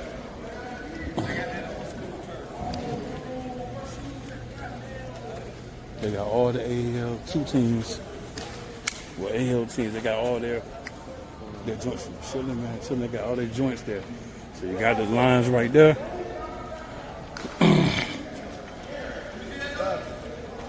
You got the Bearcats right there.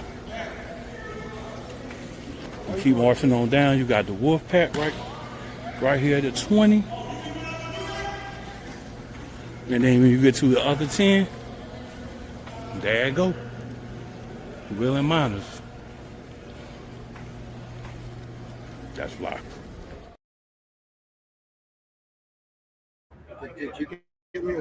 All right, gentlemen. We're back. We got the head coach here. Chief State Cat. So y'all know I do. I'll let them introduce themselves. Let y'all know real quick about them. So coach, give the rundown. How's it going, everybody? I'm James Morton, owner of the Peach State Cats, also the head coach. I've been the head coach the last 6 years, been owning the last 5. And, during that time, we've either won the championship or lost the championship. So here we are. We're at our final game. So I said this to the coaches I just talked to. I mean, I know your answer's gonna be very similar, but I'm still gonna ask you. So beginning of the season, there's about, if I remember correctly, 4 or 5 teams that said our goal is to try to get to a championship, win a championship. You were one of that 4 or 5 teams.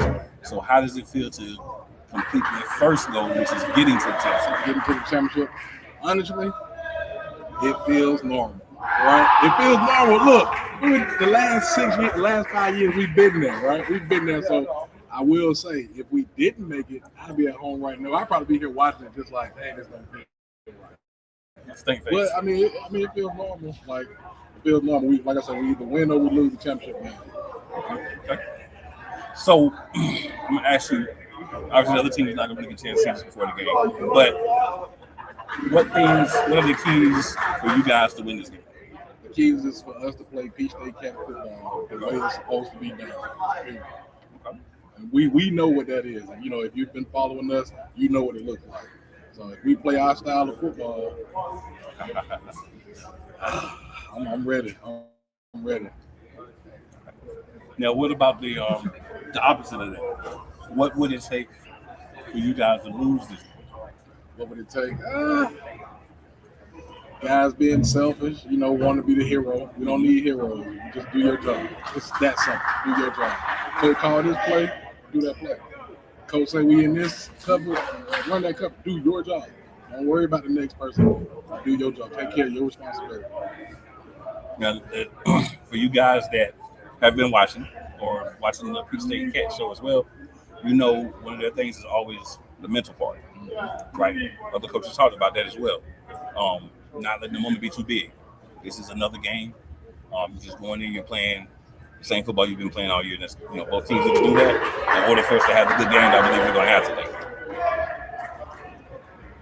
So, coach, what happens if y'all lose? What happens if we lose? Celebrate the season. Look at film, see where we went wrong, and get better for next year. Of course, you know, guys make their highlight tapes and continue to push guys to the next level. We have 2 teams here, 2 pro teams here. That, you know, they here, they early. They looking. I don't know if I should be saying it, but the NAL in the building too. So, you know, hey, I mean, you know, we got pro team, pro organizations up here. You know, they're here at this developmental game, developmental championship. They know it's a high caliber game. And I just want to point out, last year we had a similar trajectory to the champion, right? Team first year in the league. Y'all were here before, but you weren't here last year, so you'll be first year back from the South. Underestimated. They won. Right. So there's just as much possibility that's going to happen as is they're going to lose this year. What would it mean for what you're building if you guys come out year 1 back in the league and get the championship? It would mean a lot. It would mean, you know, we got the recipe, you know, to just be successful. And like I said, start off with sending guys to the next level. Right. All right. And, you know, once you focus on that, everything like this will come. You know, if you focus on just getting to the championship, that's where you get a lot of selfishness and, you know, but we just focus on getting guys to that next level. At the next level, you got to be selfish in your individual, you know, in your own head, you know, like when you're playing a a month team, you got to do your job. You got to do your job on the team. Yeah, I want y'all to realize, head coach owner mindset, get the people moving too.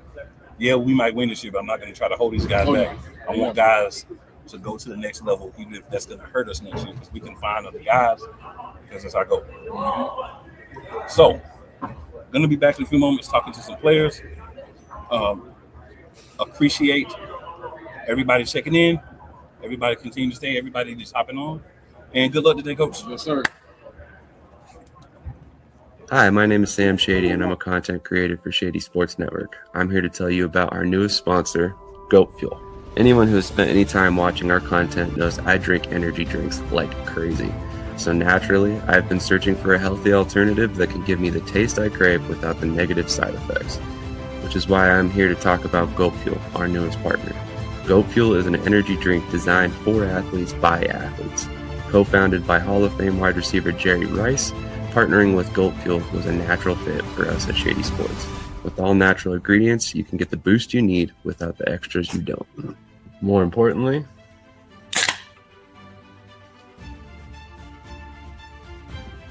it tastes great. With that in mind, check out the links in the description below and click on our affiliate link for Goat Fuel.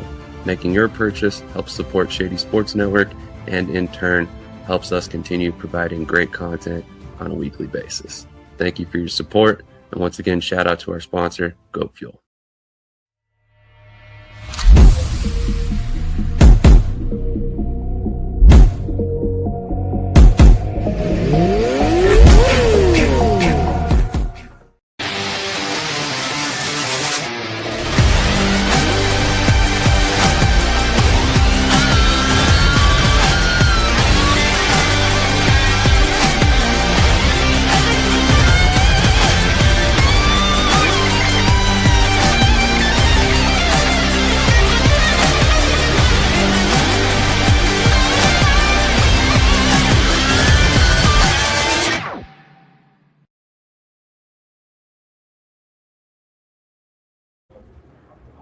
All right, good people, we back in the building.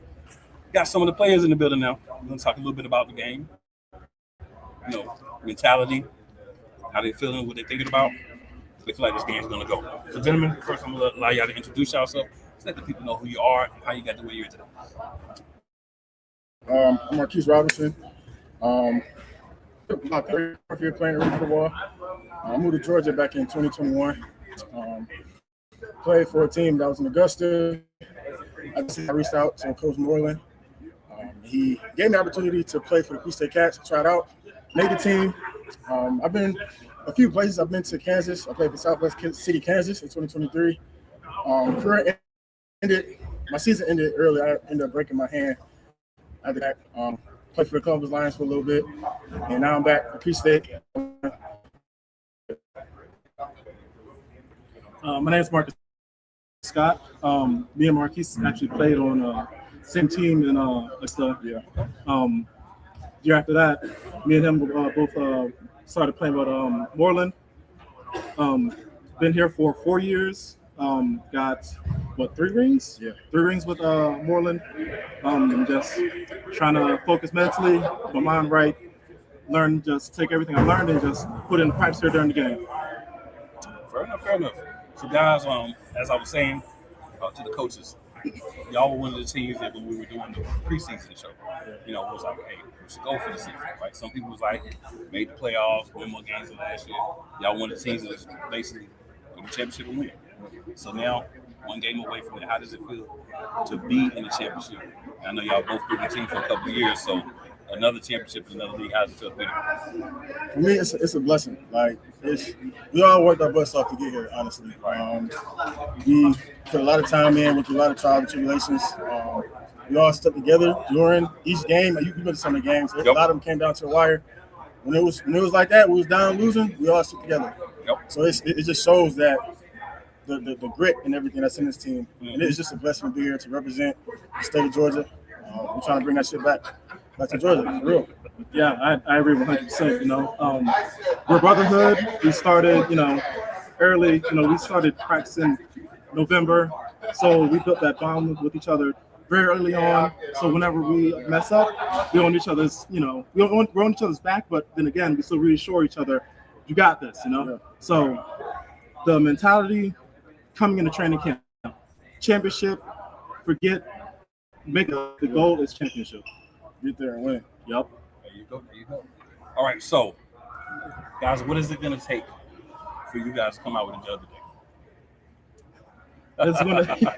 That's a tricky one, right? Oh yeah, it's going to take determination, grit, just remembering your assignments, trust the man beside you, and just playing ball, and most of all, having fun.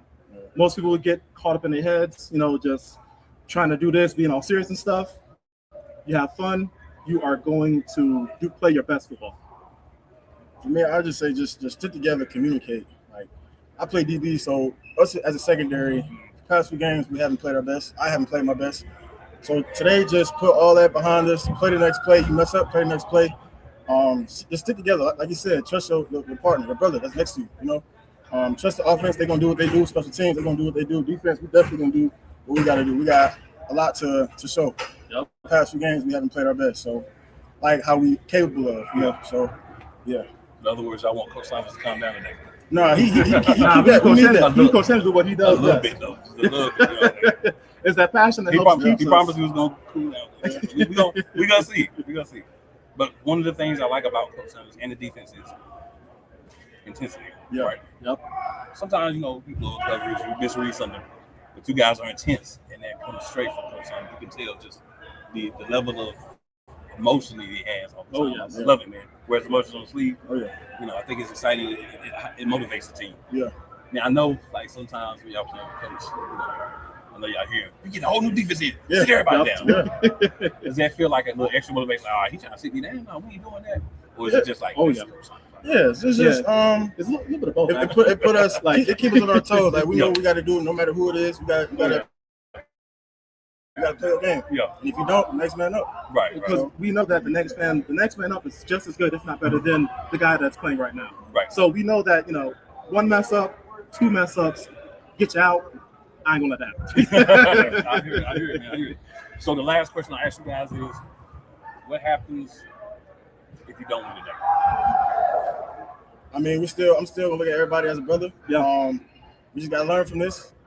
Study film, take the criticism, look at what you did wrong, what you did right, take that to the drawing board in the offseason. And next season we gotta come back even harder. I agree 100%. Just take it on the chin, get back in the gym, get back in the field, work twice as hard as you did last year. Well, we need this done. We need this done. The year that they played in the AL2 in the championship, I wasn't here for it. Mm-hmm. So, yeah, we need this. We need this. I dig it. All right. So, appreciate you guys being good luck, fellas. Yes, sir. Good luck. Yes, sir. Thank you. Yes, sir. I'm going to be right back. A couple more players.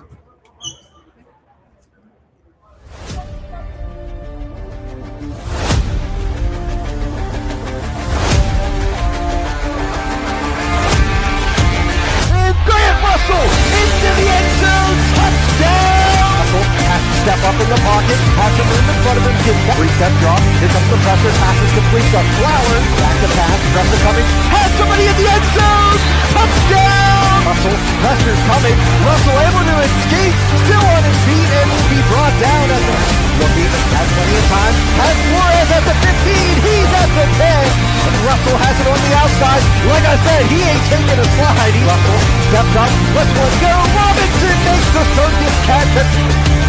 Going to be a low snap, here comes the pressure, and the pass is going to be complete, and making the catch of Grant Russell. Russell, back to back, looking, he has Robinson makes the catch, and will be brought down on the play by Isaiah Hall.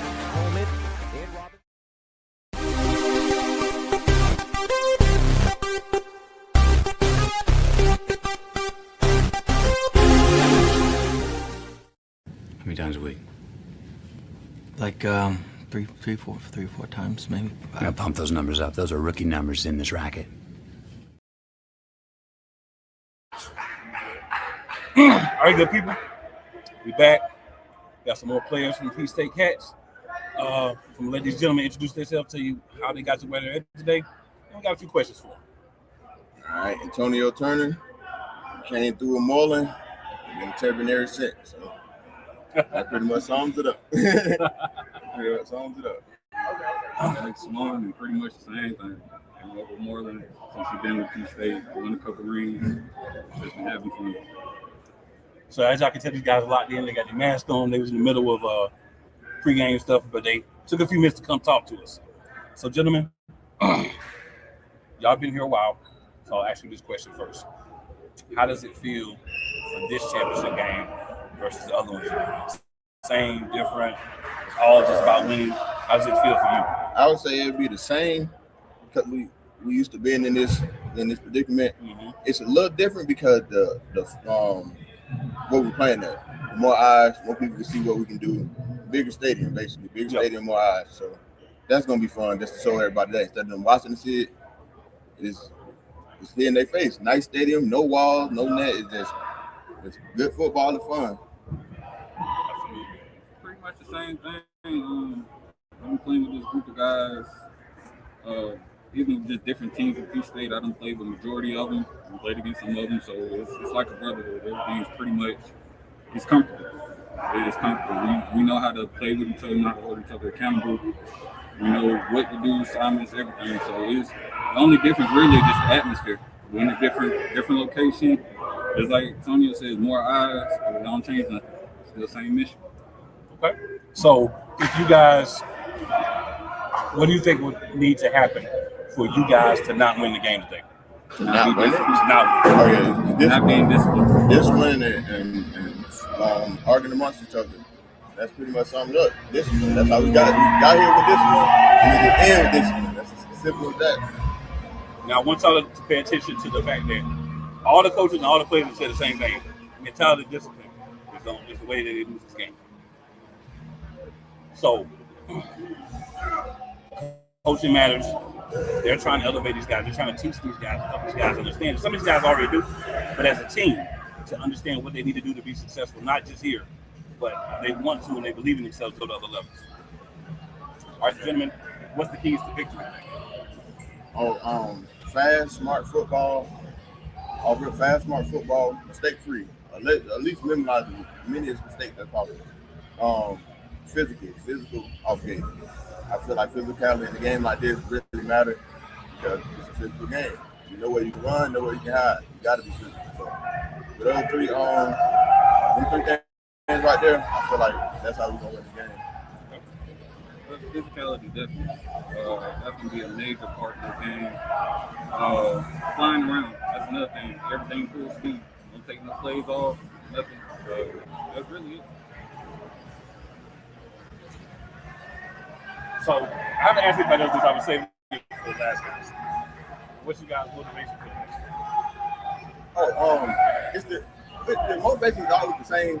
Win the game, but it's just the environment that we're in right now. We got eyes watching us. Everybody tuning in on P State. I would say everybody want to beat us, and everybody want to see what we got. Even if with the AL to the AL too. Everybody they trying to see what we got on this big stage. So we're gonna show what we got and what we always had. Standard championship, and we trying to put up. We're trying to put up some numbers that's gonna shock everybody. We're trying to put up a real blowout out of it. Okay. That's proved a lot of people wrong. A lot of people know they got us as the underdog. So with a 14, 17 points spread, I don't like it. A lot of my teammates don't like it. So is that, also I put two loved ones to rest before the season started. So a lot of this season been dedicated to them. That's true. They got a point spread on us? 17? It's 14 when I heard, but it might be 17. I guess that's crazy. Okay. I'm glad you said that one. And I'd like to ask these questions, guys, because I want y'all to get to know the people, right? These are two teammates, two parts of the team, but they're also two individuals. We all have different things going on. Like this man's motivation is, family members that, he has to lay to rest. So you have all these different motivations. So when the win happens, if it does, it's that much sweeter. If it doesn't, it's just more fire for the next season. So, gentlemen, good luck. Appreciate y'all. All right. Let y'all get back to it. We're going to see after this for what we already just told you. It's about to get crazy. It's about to get hectic. Real physical football. We're gonna have fun today, man. There you go. So we're gonna be back in a few moments. So we're gonna flip, and we're gonna start talking to some people from the Steel City.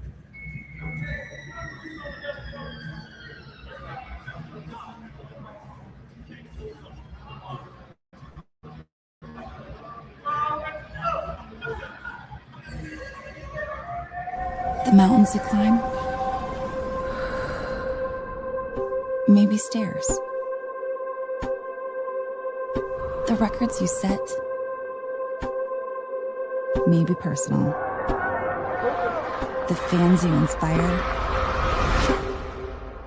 maybe family.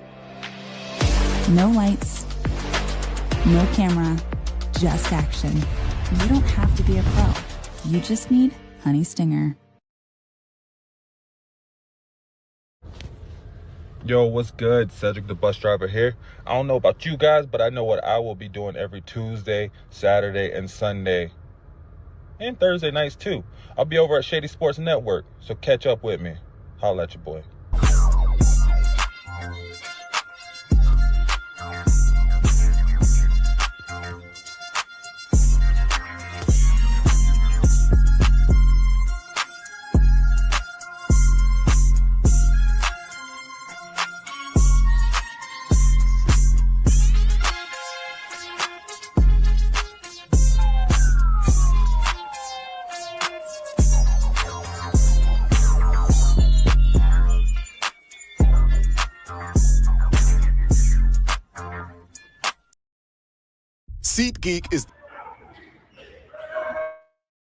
SeatGeek is the ticketing app for fans like Boomstick Lady. No free throw is safe from the roar of her sticks. SeatGeek helps her find a seat in the direct eye line of the shooter so she can sit where her boomsticks make the biggest boom. Everybody okay? SeatGeek handles the tickets to sports, concerts, and more, so fans can fan.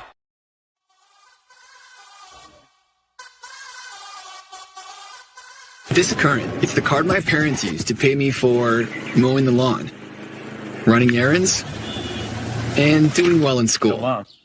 This is the card I used when we got the idea to make our own clothes.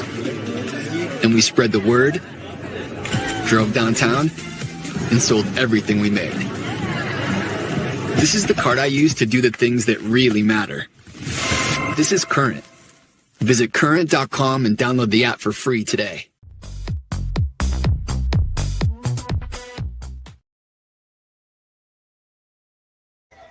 All right, so we started off, guys, with the underdogs. Started off with the P-State Cats. Now we got the other guys here. So first thing I'm gonna do, of course, is let these gentlemen introduce themselves, let you know a little bit about them, and we have a couple of questions for them. Gentlemen, whoever would like to start. My name is Darnell Hart. I play defensive end and also left tackle or right tackle, however you want to call it. Wide receiver number 13, Junior Jordan. All right. So these are two of your players from the Steel City Stampede. So, gentlemen, talk to your coach before the season. One of the things you said was, my goal is to be in the championship and win. Halfway there, how does it feel? Feel amazing, honestly. You know, we came a long way as a team from Philadelphia.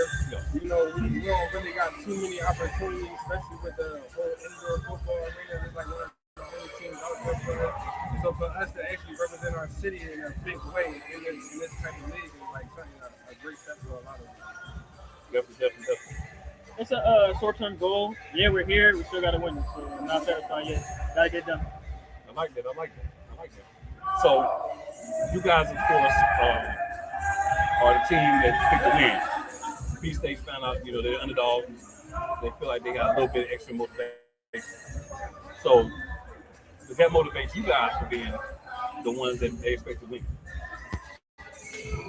I mean, our motivation always been same from the get. Yeah. Come out, do your job, stay disciplined, and win the game. That's always been the mindset. It's never like it's getting better than this. We live for this moment. Like this is gonna be hard. woke up every day, practiced every day on our craft every day for this game right here. For us to lose it, they're gonna have to kill it for us. They're gonna have to kill it for real. We going that hard. Like that we leaving everything on the field that we can possibly leave it. We don't got no room for mistakes, no room for second guessing ourselves. We trust each one of our players. We've been working with each one of our players. We trust our coaches the most. Because without them with their great calling, we wouldn't even be here to be able to make the plays that we make. Okay. So honestly, it's one of us we embedded in ourselves. This is our game. This is our move. We'll piggyback off now. We play every game like we're the underdogs, even if we're favored to win. It's football at the end of the day. We go in the rink, come out a winner, and like you said, just we got to play every game like we're the underdogs. All right, so I'm gonna ask y'all 2 questions. I'm gonna ask you guys to ask them as well. So first, what would it take for you guys to lose the game today? Ourselves. Only way we can lose is we beat ourselves. The other team can't beat us. We can only psych ourselves up. We can only defeat ourselves. If we make a mess up because we messed up on ourselves, it has nothing to do with the other team.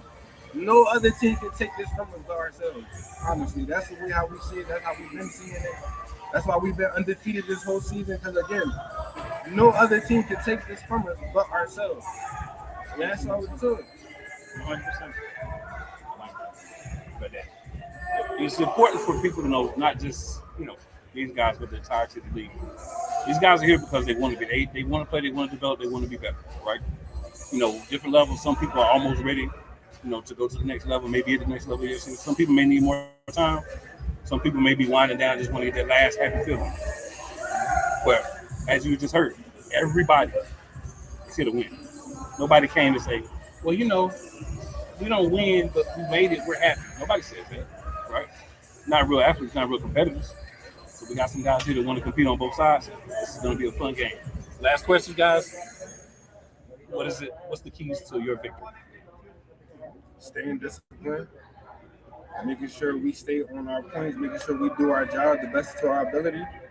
And that's about it. Just staying disciplined, mental mistakes, limited it.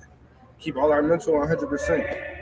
And that's straightforward. Trusting our partner, our teammate, which we do. Our teammate going to be in the right position, in the right spot, doing the right job that they're supposed to do.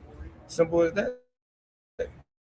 And go out here and play football like men, not little boys, grown men. Football. Grown men football. I love it. Follow the game plan. Hit me in space. All right, so gentlemen, I haven't had as much time to speak to you guys as I had Peach State. Oh yeah, because I've been seeing the interviews. So this is the opportunity. Any last words y'all want to give to people before y'all get out here? Still City Stampede. We came a long way, especially from Philadelphia, Pennsylvania. Shout out to Philadelphia, Pennsylvania. Shout out to all our families who supported us. Because at the end of the day, we came and we put in our own time and our own bodies on the lines for this game. And we appreciate everybody who supported us and who's been having our back this whole season. And trust and believe. We playing every down like it's our down, last down. That's it. We straight focused, straight on board. We trying to go straight for the win, for the kill. You won't have the killers to take this from us. Promise you. Shout out Aaron Ackerman, our photographer, couldn't make it with us, and go Stampede. Appreciate you guys, fellas. Oh, good luck. Good luck, guys. All right, so we're going to be right back. After this break. In the game at BetUS, America's favorite sports book. Over 50 sports, live betting, online casino, horse racing, esports, and more. Start now and enjoy easy deposits, fastest payouts, and the biggest bonuses. And for over 25 years, BetUS is a name you can trust. Mention TV 150 now and get up to 150% in bonuses. BetUS, we've got your game. Call or visit BetUS.com now to join.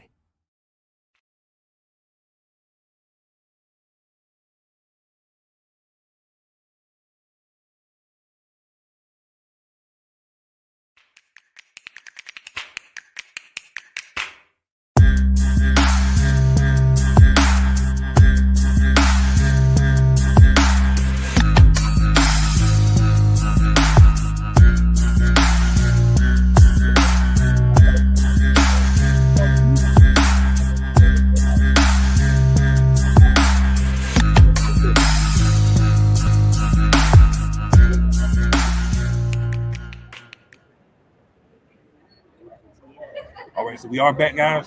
Got some more of the players from the Stampede here. So the first thing I'm going to do is allow them to introduce themselves, let you know a little bit about them, and we're going to get into it. Number 38, Live Wire Brian Clan. Number 44, Tristan Battle. All right. So, gentlemen, championship game, as I asked your teammates, y'all were one of the teams that said this was your goal, to be here and win. How does it feel to get the first step done to be here? It's motivation, just stepping forward, making sure we handle our jobs and get the job done. That's the key thing, get the job done. Coach always preaching. And stay mindful, stay motivated. Me personally, it's a step on the stairwell that we've been climbing on all season long. Keeping the main thing, focusing on the end goal. This is where we wanted to be. And we had to do and did everything we needed to do to get here. Yes, sir. So, looking back on from the beginning of the season to now, how do you feel you guys have developed as a team and as individuals? Everybody's staying together. Coach always preaches staying together. Being mobile is what get the job done. So I can say, as a Stampede family, and we all family, all brothers, that's what's key to our success. We've been smoothing out the edges for years. A lot of these guys on this team have been together for 6+ years. So from the beginning of the season, smoothing out the edges with the new guys, folding them in, getting them used to the program itself, and then continuing to push forward from there. Me personally, developing on my individual game, ensuring that no matter what, I maintain being the passionate player that I am. Because at the end of the day, sometimes passion can push people through games, push teams through games, push you to do just that little bit much more, just that little bit more on that one last play. Giving everything you got on every single play, leaving your soul in this field is the biggest part. Continue to do that, and I don't stop. All right, so what's the keys for you guys to victory today? Maintain discipline, short memory. Biggest thing, short memory. Everybody's going to make a bad play every now and then, but that play ends, it's out of your mind, and it's gone forever. Let it go. Next play up, do something to make up for it. One play at a time. 4 quarters to $1, baby. Stampede for life. All right, difficult question for everybody. Shout out to Joe too. What would it take for you guys to lose today? Long memory. Maintaining on something that happened 2 plays ago, something that happened a play before. Short memories win games. Treating each play like it's the last play on the field win games.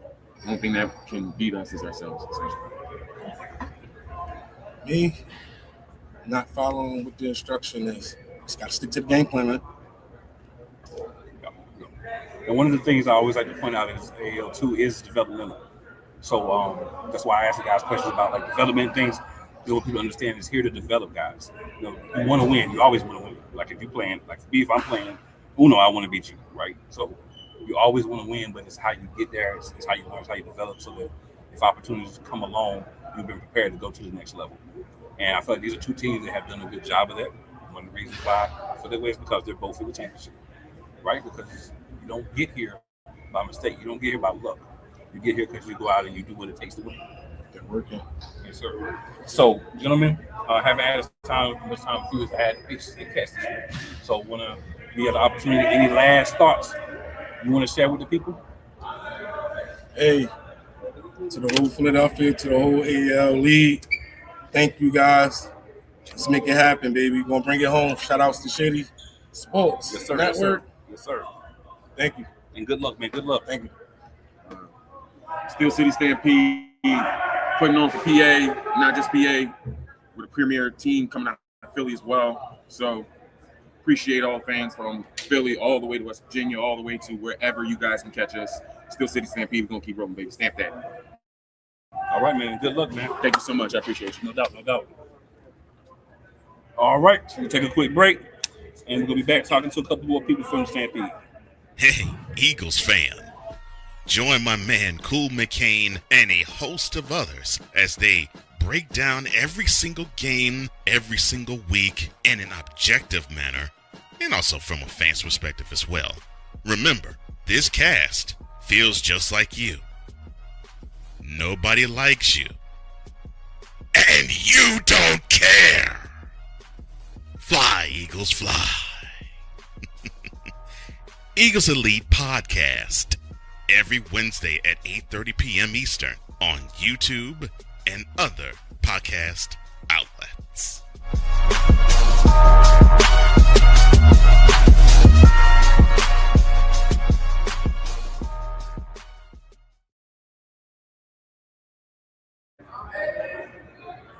All right, good people. 1 second, y'all. 1 quick second. How many times a week? Like three, four times maybe. I gotta pump those numbers up. Those are rookie numbers in this racket.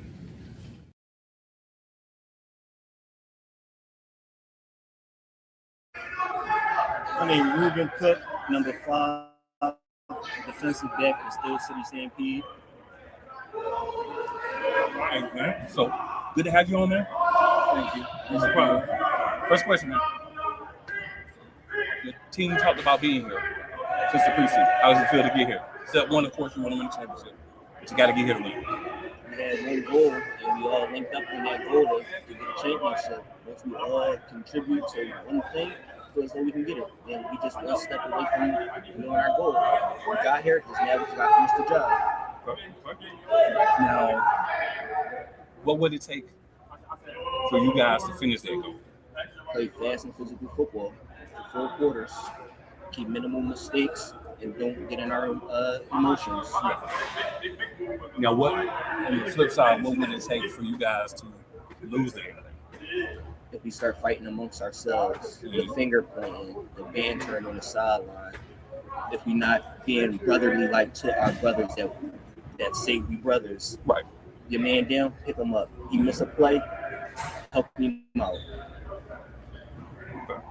Development. How do you feel about the team development and your development from, we'll say, the first game of the year to now? From the first game to now, I say the development. It was rough in the beginning, but then as we got a new core of guys because it's 2 teams that came together as the league would know. The Seminoles and the Steel City Stampede. This is our second season, and we can see as we're starting to gel together. There's not a lot of egos. Nobody's bigger than the other program. Well, nobody's bigger than the program, and we're just all continuing to move forward and just try to keep our head right on towards the goal. And what is your personal motivation? My personal motivation? I just want to help him. That's all. I just want to help him. I feel that, man. I feel that. So looking at this, how would it feel to win the game? You know, talk about coming together, 2 teams coming together. You know, the young core that you had to put in all the things that you had to mix them together. How would it feel to get that winning? It feels great because everybody doubted us. The league doubted us. Every week to week, everybody thought we was going to lose. But we just got one saying, FTN. And we going to say is forget the naysayers. But if you can put that together, then you know. Yeah, I don't. Yeah. So it's FTN mentality, and that's just how we've been carrying it. Fair enough. So again, man, didn't have as much time with you as I did with you guys as I did with P-State this year. I did so good there. So I want to give you the opportunity. Any last thoughts, last words, anything you want to tell the people? Feel free. Just be ready to see some good football. That's all. Hard, rugged football. And you're going to see, you won't be holding up that trophy when in 4 quarters is over with. Yeah, you go, man. Good luck today, man. Thank you. No doubt. Love you, Mom. All right, guys. So we've got Coach will be coming on here in a moment. So we'll do a quick break. And we'll be back.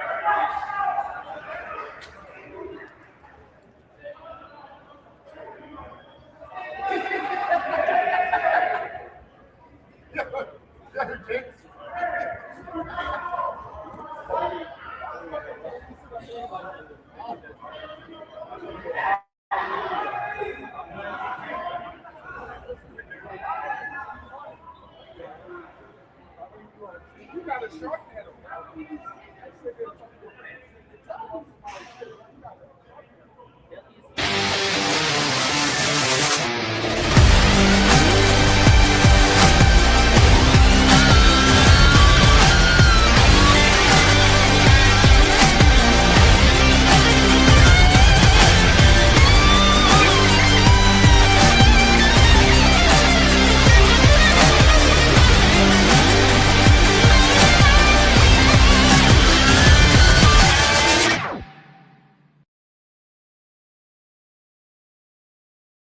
Get in the game at BetUS, America's favorite sportsbook.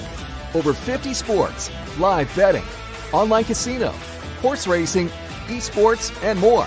Start now and enjoy easy deposits, fastest payouts, and the... All right, good people, we are back in the building. And now, we talk to the players. Talk to the coach for the other team. Talk to the players for the other team. So now, Steel City Stampede's coach. Now let him introduce himself, let you know a little bit about him. We'll ask him some questions. Leiter Sanchez, the head coach of the Steel City Stampede. I've been coaching for this team for 2 years and been played for the team for 4 years before I turned to the head coach. Okay. So yeah, we got somebody got a little history with the league and playing football and all that. Of course, a lot of the gentlemen we talked to, same thing. So, coach, you were one of the teams. We talked about this earlier. Yeah. You said before the season started, I think it's about 4 maybe 5 teams. Our goal is to win a championship. Yep. So, how does it feel to be one step away from you? Feel great. Been waiting for 2 years to get back here. Yeah. Yeah, it feels great. Took time off. Had a little up and down last year, but happy to be back this year. And especially going undefeated. Yeah. That was like one checklist, but we still got to finish that checklist. Right. So, I know we still got a game left. But talk to me about the weekly just mental grind to get to be undefeated. It was very, very tough because you play nice, and then when you get in the playoffs, you're playing the team probably the third time or the second time. Right. It's definitely tough to beat the team 3 times in a row. Mm-hmm. And coming into a lot of teams that was preparing for us to, they could beat us. They didn't play nobody, but it was very tough throughout the season, week by week.